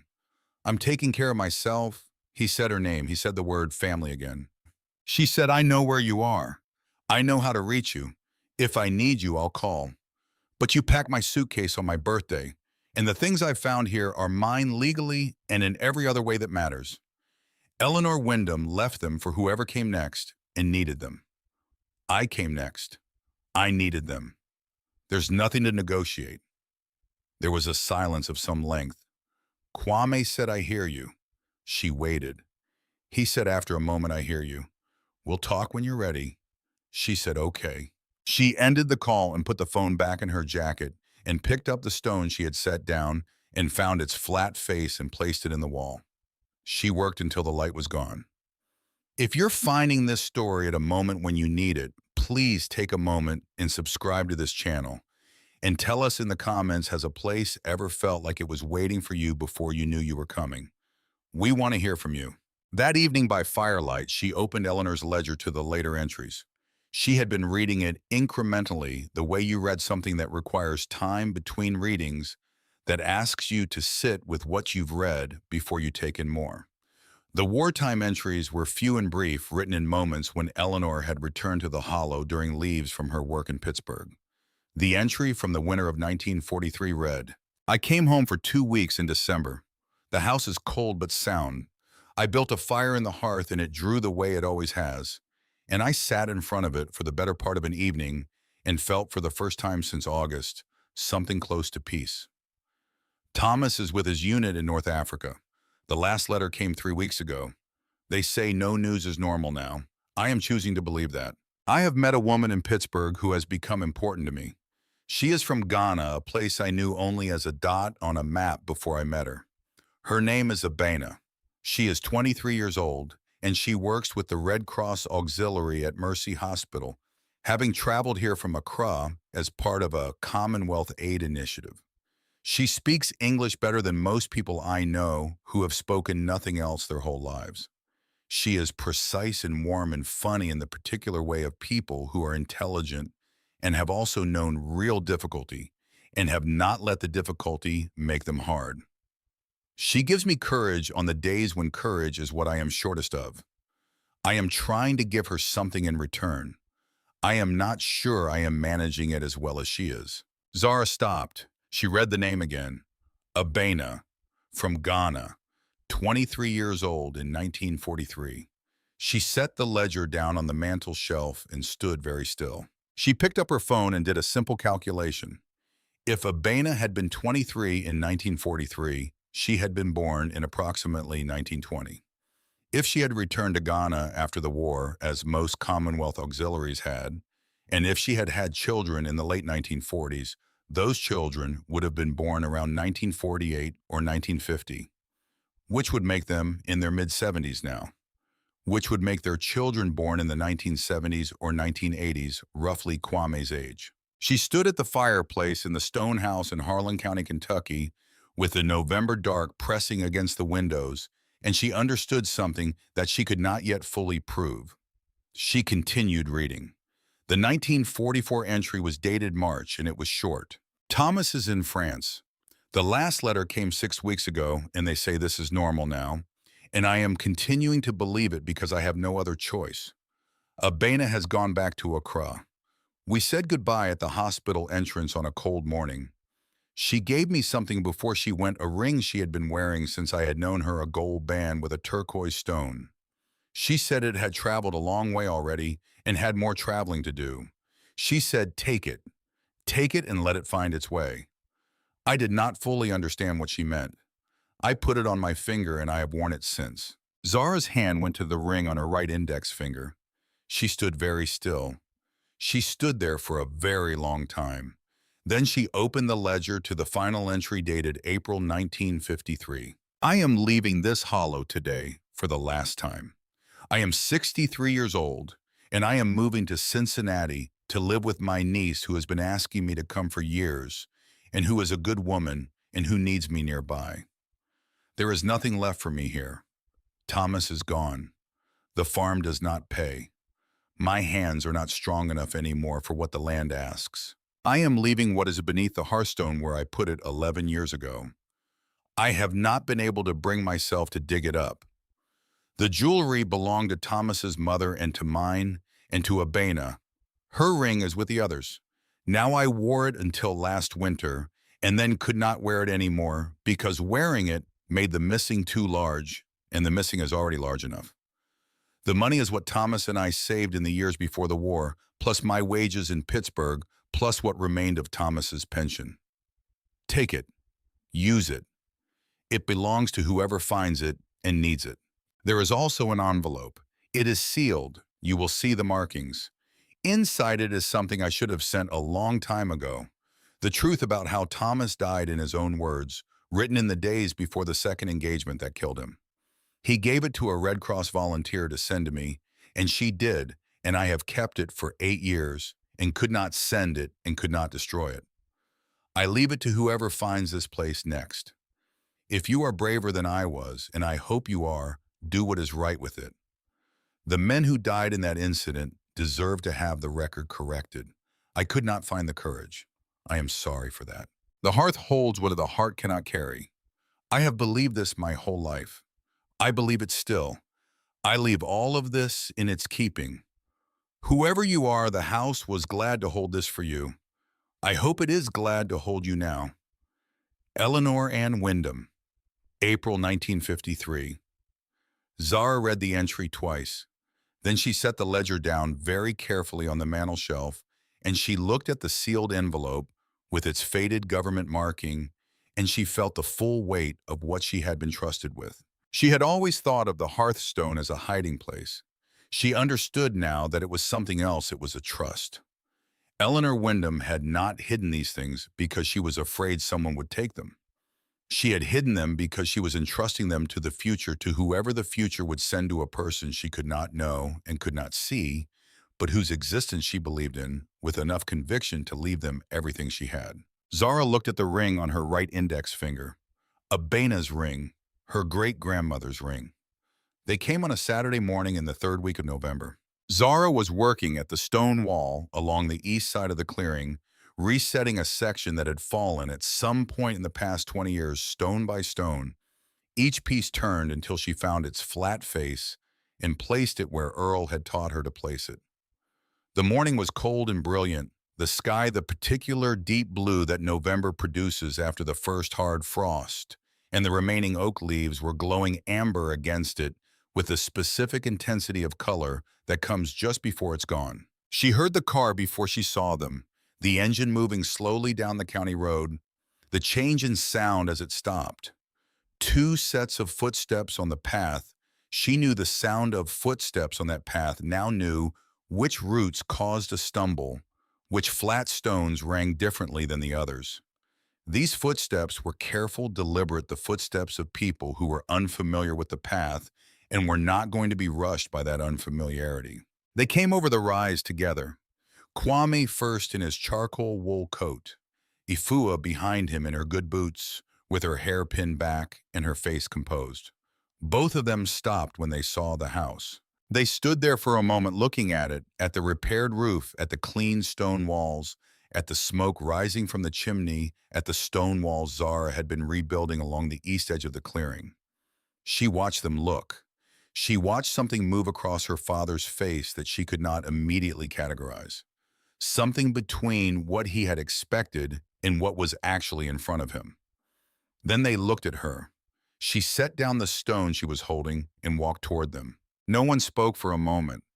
The clearing was quiet except for the wind moving through the top of the oaks at the forest edge and the distant sound of the creek running high with November rain. Kwame spoke first. He said they had driven from Boston. He said they were concerned. He said that whatever she had found here, they were her family, and family work things out together. He said they could be a family again. Zara looked at him for a moment.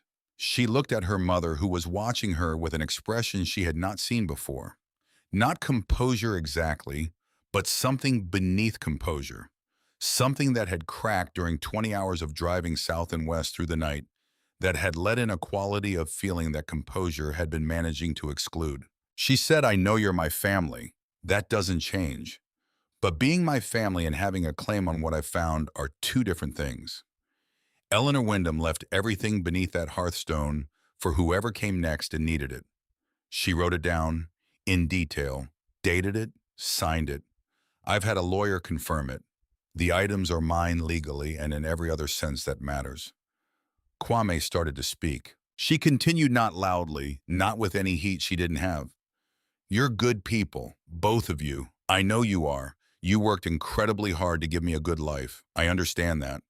And you packed my suitcase on my 18th birthday and changed the code on the front door, and I walked out with $300, and I found this place, and I fixed this roof, and relaid this floor, and I'm rebuilding this wall, and I did all of it.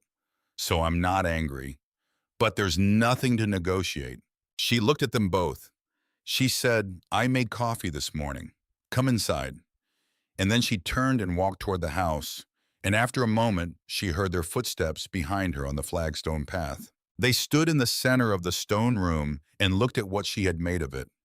She watched her father put his hand on the interior wall, the flat of his palm against the limestone, the way an engineer touches things he wants to understand. She watched him press and feel the solidity of it, the 2-foot thickness, the strength of the lime mortar in the joints. She watched something shift in his expression. He said, "Earl Dunning did this work." She said, "With me. He taught me the mortar." He looked at her. She said, "I'll show you if you want." Ifua was looking at the mantel shelf, at the ledger and the rosary and the locket photograph of Thomas and Eleanor Wyndham. She was looking at it carefully, the way you look at something when you are trying to understand its history from its appearance, when you know there is a story there and you want to read it without being told. Zara poured coffee from the small pot she kept on the camp stove and set the cups on the wooden table, and they sat, the three of them, at the table in the stone house on the Kentucky hillside, and they talked. They talked for 2 hours, not about the property or the legal documents or the money or the discovery, about Nana Ama, about the ring, about what Zara had been writing about the ledger and Eleanor Wyndham, and what it meant to find a thing that had been left for you by someone who did not know you. Her father asked to read something she had written. She gave him the most recent poem, 28 lines written the week before, about the hearthstone and what had been beneath it and what it meant to inherit not blood but intention. He read it twice, sitting at the wooden table in the stone room with the fire burning in the great hearth, and said nothing for a long moment after. Then he said it was very good. He said it the way he had never quite said it before, not as acknowledgement, not as concession, but as recognition. As if the word good had room in it suddenly for something it had not had room for before. Afua asked if she was warm enough at night. Zara said she was. When they left in the early afternoon, walking back down the path to the county road, Nobody had wept, and nobody had shouted, and nothing had been resolved in the final permanent cinematic way that does not actually happen in families. But something had been opened that had been closed. A small aperture, just enough light, just enough air to breathe in a new way. She watched the rental car move down the county road until the curve of the hill took it from sight. Then she turned back to the stone wall and kept working. Earl Dunning found the second thing 2 weeks later. He had been repointing the interior of the north wall, the wall behind and around the fireplace, working methodically from left to right across the surface, raking old mortar from the joints with a narrow chisel and pressing in new lime mortar with a pointing tool. Section by section, joint by joint, the deliberate and careful work of someone who understands that the difference between a wall that holds for a century and one that fails in a decade is in the mortar joints and the attention paid to the small spaces between. He was working a section approximately 4 feet to the left of the fireplace opening at chest height when he stopped. He tapped the wall with one knuckle twice, moving along a section of perhaps 2 feet. Then he stopped and tapped again on the stones immediately to either side of that section. He said without turning around, "Something's different here." Zara came over. He tapped again and she could hear it, a slight difference in resonance between the identified section and the surrounding wall, subtle but real. The way a hollow space differs in sound from a solid one, even when the surface looks identical. He took out his penknife and ran the point along the mortar joints within the section. Then he looked at her. He said, "This mortar's sitting on the surface. It's not bonded in. Somebody put this here to look like the rest of the wall, but they didn't take it deep." He worked carefully, removing the surface mortar joint by joint, exposing the stone edges beneath. Then he pressed on one stone with his palm, testing for movement. He moved to another, then a third. The third stone shifted. He worked it free with both hands slowly, the stone coming out in a controlled way, and behind it was a void, a cavity in the thickness of the wall itself, smaller than the one beneath the hearthstone, but deliberately constructed, lined with flat stones on all sides, roughly 18 inches wide by 12 inches tall by 10 inches deep. Inside was a single object, a photograph album, small the size of a hardcover book bound in dark brown leather that had dried and cracked with age but held together. Zara lifted it out. It was lighter than she expected, as if the air inside the cavity had been very dry. She brought it to the table. She opened it. The photographs were mounted on heavy cardstock, each protected by a tissue paper overlay, each captioned in Eleanor Wyndham's handwriting on the card below. The album covered roughly 12 years' photographs of the Hollow and the house and the surrounding land in the 1930s and early 1940s. Photographs of Thomas Wyndham at various ages working in the fields, standing at the creek, sitting on the front step of the house with the expression of a man who is entirely at ease in a specific place. Photographs of Eleanor herself, which were rare, taken by Thomas's hand. There were photographs from Pittsburgh, 4 of them dated in Eleanor's handwriting. Pittsburgh, November 1943. Pittsburgh, winter 1944. The Pittsburgh photographs had a different quality from the Kentucky ones. Harder light, less ease in the faces. The particular quality of people living and working in the middle of a war that is not yet over and may not go the way it needs to go. 3 of the 4 showed hospital settings quarters, a nurse's station, women in uniform standing in groups with the posture of people who are exhausted but functioning. The 4th was taken outdoors at a building entrance, stone steps, a winter sky. A cold morning visible in the quality of the light and the way the 2 women in it were standing, slightly drawn in against the cold. 2 women standing together facing the camera.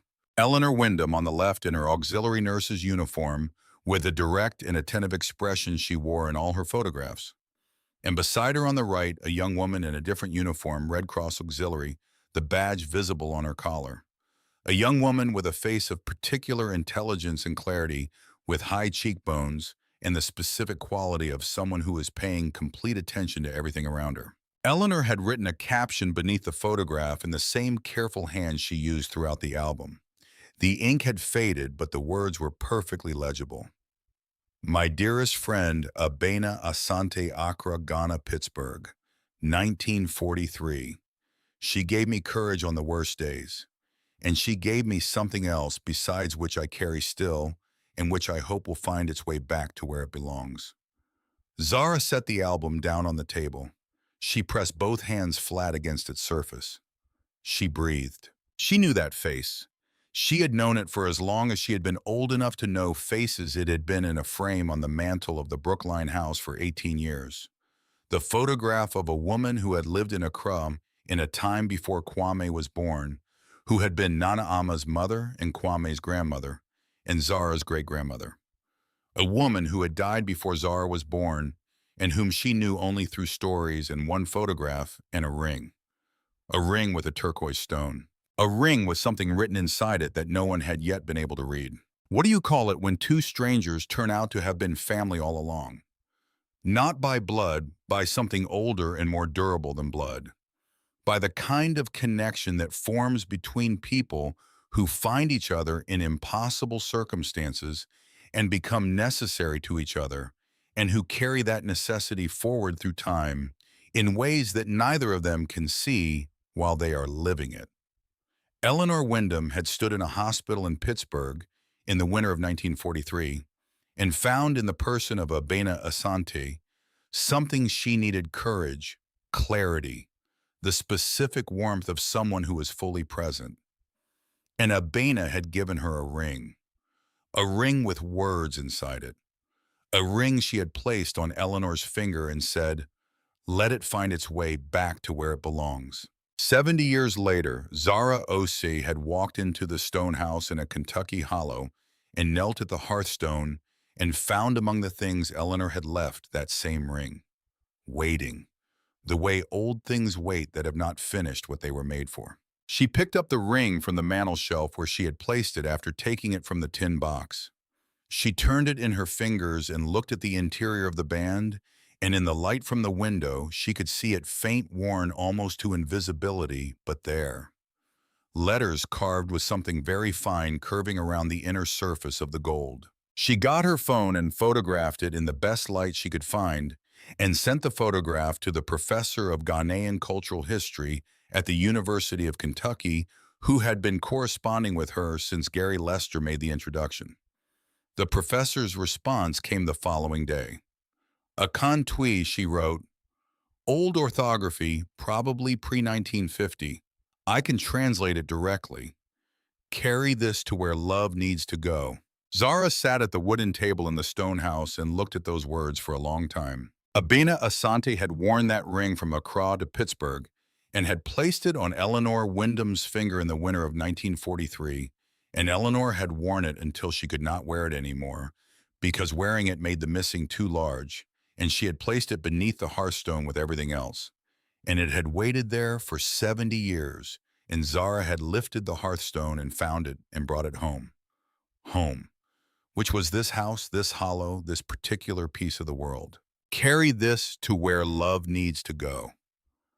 Abena had understood something that day in Pittsburgh, something she could not have fully explained, but that she had trusted enough to act on. The ring had more traveling to do. It had not arrived yet.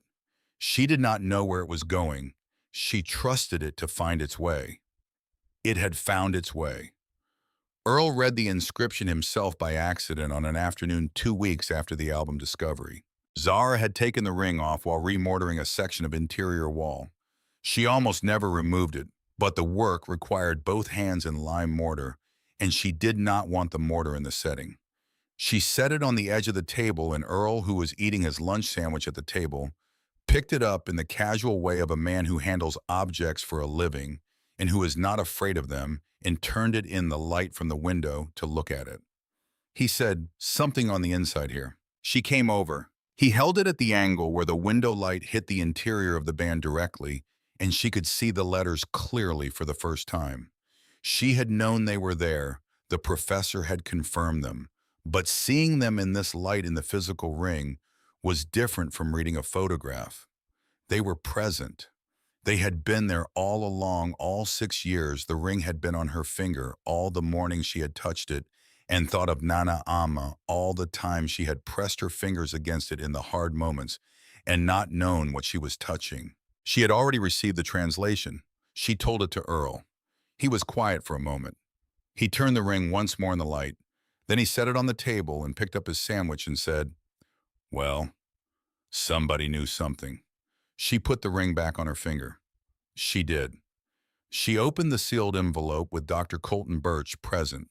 Dr. Birch had driven from Lexington to Harlan on a cold December morning, a 2-hour drive through the mountains, arriving at the stone house with a leather briefcase and the manner of someone who handles historical documents for a living and treats that work as the serious responsibility it is. He was gray-haired, methodical, precise in speech with reading glasses he removed and replaced at intervals that appeared to correspond to the degree of attention the moment required. He put on cotton gloves before touching the envelope. He examined the exterior, first the paper, the seal, the handwriting. He confirmed that the materials were consistent with War Department correspondence from the 1944 to 1945 period. Then he looked at Zara. She said, "Go ahead." He opened it carefully, working along the sealed edge with a narrow letter opener, not tearing. Inside were 7 pages of paper thinner than the envelope, slightly different in texture, covered on both sides in handwriting that was less controlled than Eleanor's. The letters larger and less even the writing of someone who had been in the field for a long time and whose hand was tired. Dr. Birch read through all 7 pages before speaking. When he set the pages down on the table, he was quiet for a moment. Then he said Thomas Wyndham was a careful man, and a brave one. What he wrote here, he did not have to write this. He was already wounded when he wrote it. He wrote it because he believed the record should be correct. He explained what the pages contained. Thomas Wyndham's account, dated in the second week of March 1945, of an incident that occurred during a night advance near a town in western Germany. An incident in which his unit had come under artillery fire from American positions, friendly fire, the kind of catastrophic error that war produces, and that the machinery of war then has to manage in the aftermath. 3 soldiers were killed, 2 others, including Thomas, were wounded. The unit's commanding officer had filed a report attributing the casualties to enemy fire. Thomas had written 7 pages documenting with the precision of someone who had been awake and present for every moment what had actually happened. He had given the pages to a Red Cross volunteer with instructions to send them to Eleanor. She had received them, she had read them, and then she had kept them for 8 years, afraid of what sending them would cost her: the confrontation with the Army's account, the challenge to the official record, the ordeal of being the widow who would not let it go, and had finally placed them beneath the hearthstone and written in her last entry that she hoped whoever found them would be braver. Dr. Birch said he would submit the materials to the Army's Historical Records Division with a formal letter of context and a request for review. He had done this before with similar documents. The process was slow, but correctness mattered, he said, even when speed did not accompany it. He said the men who died in that incident were real men with real families. They deserve an accurate record. Zara looked at the 7 pages on the table. At Thomas Wyndham's handwriting, the tired, careful, deliberate handwriting of a man in his late 40s, wounded in the last weeks of a war that had already taken more than it should have, writing down the truth because he could not live with the alternative. She said, "I want to write about this." Dr. Birch looked at her. She said, "Not just the legal and historical side, the whole story. Eleanor leaving this hollow in 1942. Thomas's death. The cover-up, the hearthstone, Abena and the ring, all of it." Dr. Birch nodded slowly. He said, "I think you should." She wrote it over 3 weeks. She wrote at the wooden table in the stone house every morning after the fire was lit, and the coffee made by the particular quality of winter light that came through the 2 small windows of the Wyndham house, flat and gray and honest, the light of a season that does not make things prettier than they are. She wrote by hand in her grandmother's journal, first the way she wrote everything that mattered, and then she transferred to the laptop. It was not a poem. It was the most different thing from a poem she had ever written, which also made it the hardest. Poetry worked in compression, in the weight of the individual word, in what was implied rather than stated. Journalism worked differently. It required the full name of everything, the specific date, the chain of evidence, the clarity of sequence. But it required something else too, Something she had not known journalism could require the willingness to let the story be as large as it actually was, without reducing it to fit a form. The story was large. It was Eleanor Wyndham leaving her hollow in 1942 with a husband she loved. It was Thomas Wyndham dying in March 1945, with the truth in his hands, hoping someone would carry it forward. It was Eleanor keeping that truth for 8 years because she was afraid, and then leaving it beneath a hearthstone because she could not destroy it. It was Abena Asante traveling from Accra to Pittsburgh in 1943 and standing beside a woman in a hospital corridor and giving her courage and a ring with words inside it. It was a ring traveling from Pittsburgh back to Accra, from Accra down through a generation, to Nana Ama, from Nana Ama to Zara, in a Brookline living room on a rainy Saturday afternoon. It was an 18-year-old girl finding her way to a stone house in Kentucky with $180 and nowhere else to go. It was the hearthstone which had held all of it, which had held what the heart could not carry patiently for more than 70 years. She titled the piece What the Hearthstone Held. She submitted it to a serious magazine in New York, not a newspaper, not a content platform, but the kind of publication that runs long narrative nonfiction and treats the form with the respect it deserves and has readers who come to it specifically because they want the full story rather than the summary. The editor responded in 4 days. She said the piece was extraordinary. She said she wanted to run it in the February issue. She said she had not read anything quite like it in some time, that it had the quality of a thing that needed to be told and had found exactly the right person to tell it. It published in February. What happened next happened the way things happen in the age of the internet, quickly, from many directions at once, and in ways that were not entirely predictable. Veterans organizations shared it. Military history communities discussed the Thomas Wyndham case in detail on their forums. Several major publications linked to it. A radio program that focused on American historical memory reached out for an interview, which Zara did by phone from the stone house, her voice going out across the country while the fire burned in the great hearth behind her. And Agnes Pelletier sat in her chair by the window, listening, nodding occasionally at something she recognized. Letters arrived. Real letters, handwritten, mailed, arriving in the box at the end of the county road that Ruth Calloway had arranged for the property.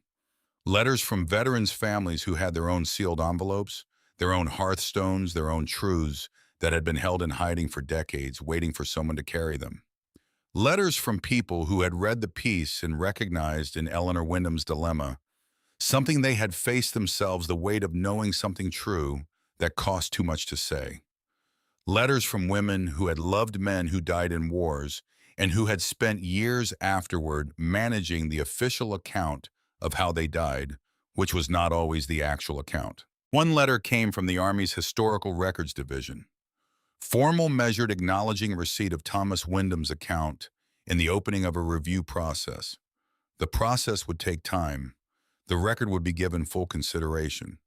The letter closed with a sentence that she read twice: the names of all soldiers who served will be treated with the respect they are owed. She placed that letter on the mantel shelf beside the ledger and the rosary and the locket photograph of Thomas and Eleanor side by side, as if they were continuing a conversation that had been interrupted in March of 1945 and was now finally being resumed. A small press in Louisville wrote to her in March. They had read the piece and seen several of her poems published in a Kentucky literary magazine. They asked if she had a manuscript. She said she was working on one. She was. 6 months after Zara Osei had walked out of a Boston youth hostel with $180 and a destination she had found on the 5th page of a search result, the stone house in Harlan County, Kentucky, looked like what it had always been. Not a restored historic property, not a heritage project completed for display. A home. The kind that accumulates its character not from decoration, but from use, from the fire lit every morning, and the coffee made, in the journal open on the table, and the boots by the door. From the chair near the fire that had become Agnes's chair through the simple accumulation of her occupying it every Saturday afternoon. From the marks on the door frame where Zara had begun recording in the winter snow line. From the pair of coffee cups on the shelf, one used daily and one kept for company. Earl came by on a Thursday in April. He stood in the clearing and looked at the roof with the specific expression of someone assessing work they've done and finding it satisfactory, which is a different expression from pride, quieter, more settled. He looked at the wall along the east side that Zara had finished resetting stone by stone over the winter. He said, "Good work on that wall." She said, "You taught me." He looked at the house for a moment. He said Eleanor Wyndham would be glad to see it like this. She said she thought so too. He drove away down the county road. Agnes came that Saturday, as she came every Saturday, with a covered dishpot roast. This time the smell of it filling the single room the moment she set it on the table. She settled into her chair by the fire, and they talked the way they talked on Saturdays, which was without agenda, following whatever thread appeared and was worth following. Agnes talked about the spring, about the way the hollow looked when the redbuds bloomed along the creek, about which of the old apple trees on the property might still produce if they were properly pruned. She talked about neighbors and county business and the particular quality of the light in April after the hardest weeks of winter were gone. At one point, she looked at the mantel shelf at the ledger, the rosary, the locket photograph, the Army's letter, and she was quiet for a moment. Then she said Eleanor used to say that a hearthstone was the most important thing in a house, more than the walls or the roof. Because the walls and the roof keep the weather out, but the hearthstone is where the fire happens, and the fire is where the life is. Zara said she was right. Agnes said most things she said were right. She just didn't always have enough time to say them all. That evening, after Agnes had gone home down the county road, Zara sat at the wooden table with two objects in front of her. The ring with the turquoise stone. The ring Abena Asante had worn from Accra to Pittsburgh in 1943 that she had placed on Eleanor Wyndham's finger in the cold outside a hospital entrance, that Eleanor had worn until she could wear it no longer, that had spent 11 years beneath a hearthstone, that had been found by a girl from Boston who had come with nothing and needed everything, and that now lived on Zara's right index finger, the way it had lived on Nana Ama's, the way it had lived on Abena's, a daily weight, a daily reminder, a compass. And the ring from the tin box, the one with the single deep blue stone, which had been in Eleanor's family, which had rested with the other jewelry in the oilcloth bundle for more than 70 years. Eleanor's ring, or Thomas's mother's ring, or some other woman's ring, worn by some hand for decades before ending up here preserved and waiting. Two rings, two women she had never met and who had between them made everything she currently had possible. She carried them to the mantel shelf. She set them side by side on the shelf between the ledger and the locket photograph, in the warmth of the fire that was burning in the great hearth below. She stood there for a moment and looked at them. Nana Ama had placed the turquoise ring on her finger and said, "Rings know things. You don't wear a ring for this many years without it learning something about the world." Abena had carved words inside it and trusted it to find its way. Eleanor had worn it and kept it and left it with everything else she could not carry in the place she believed would hold it until it was ready to go home. And here it was, home. That is the thing about hearthstones.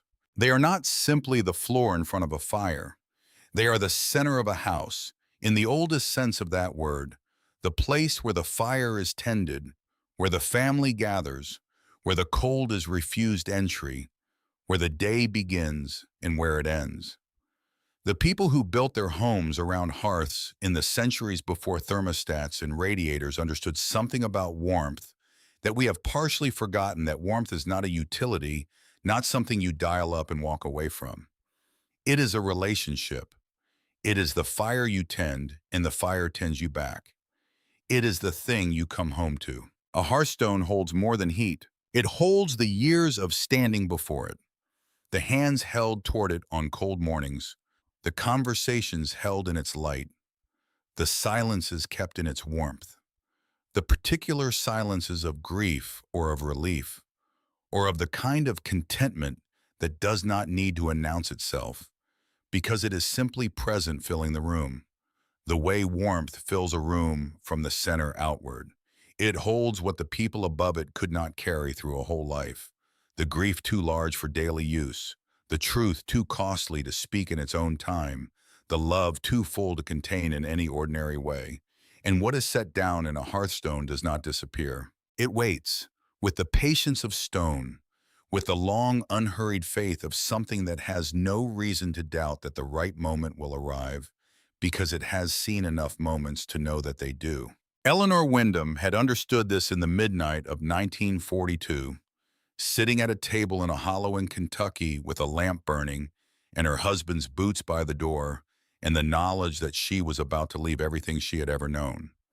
She had written the hearth holds what the heart cannot carry, and she had placed her savings and her truth in a ring that was not originally hers beneath the hearthstone of a house she might never return to, and she had trusted the house to keep all of it until the right person came. She had not known who that person would be.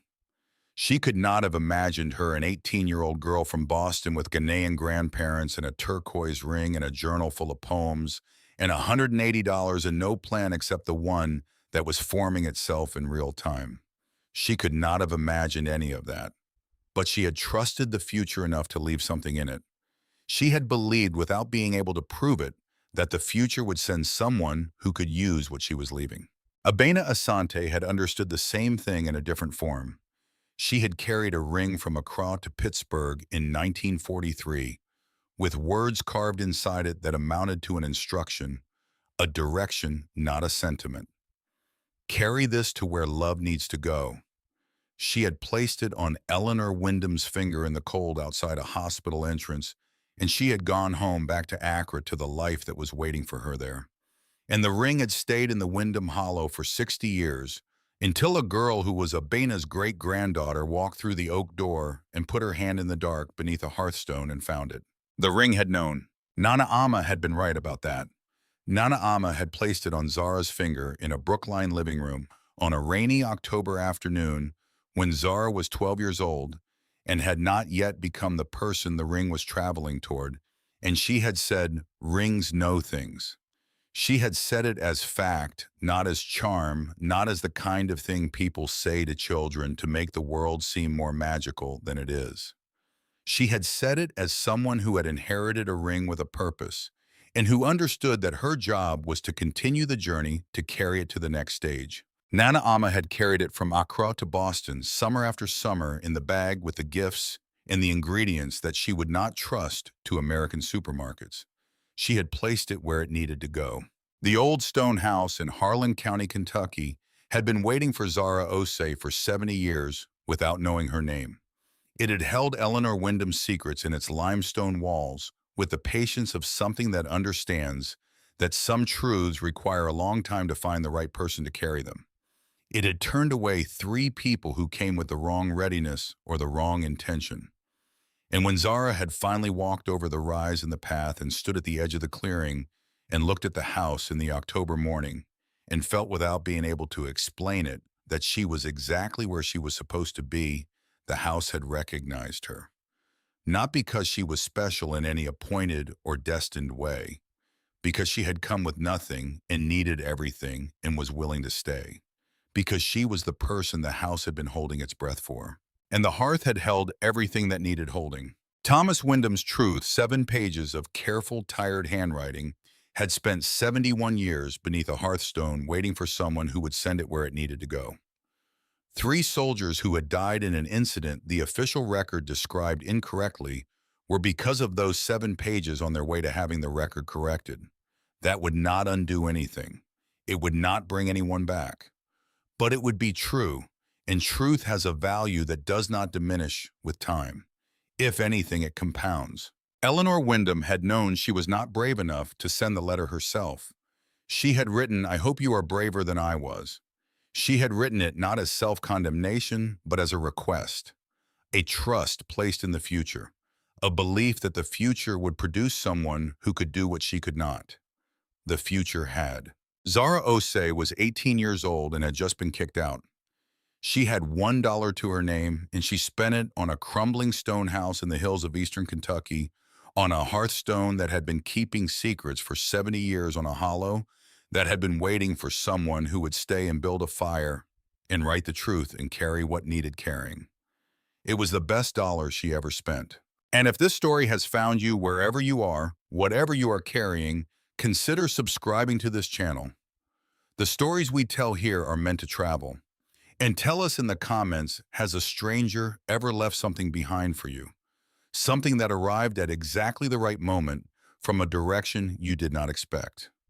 We read every comment, every single one, and we want to hear yours.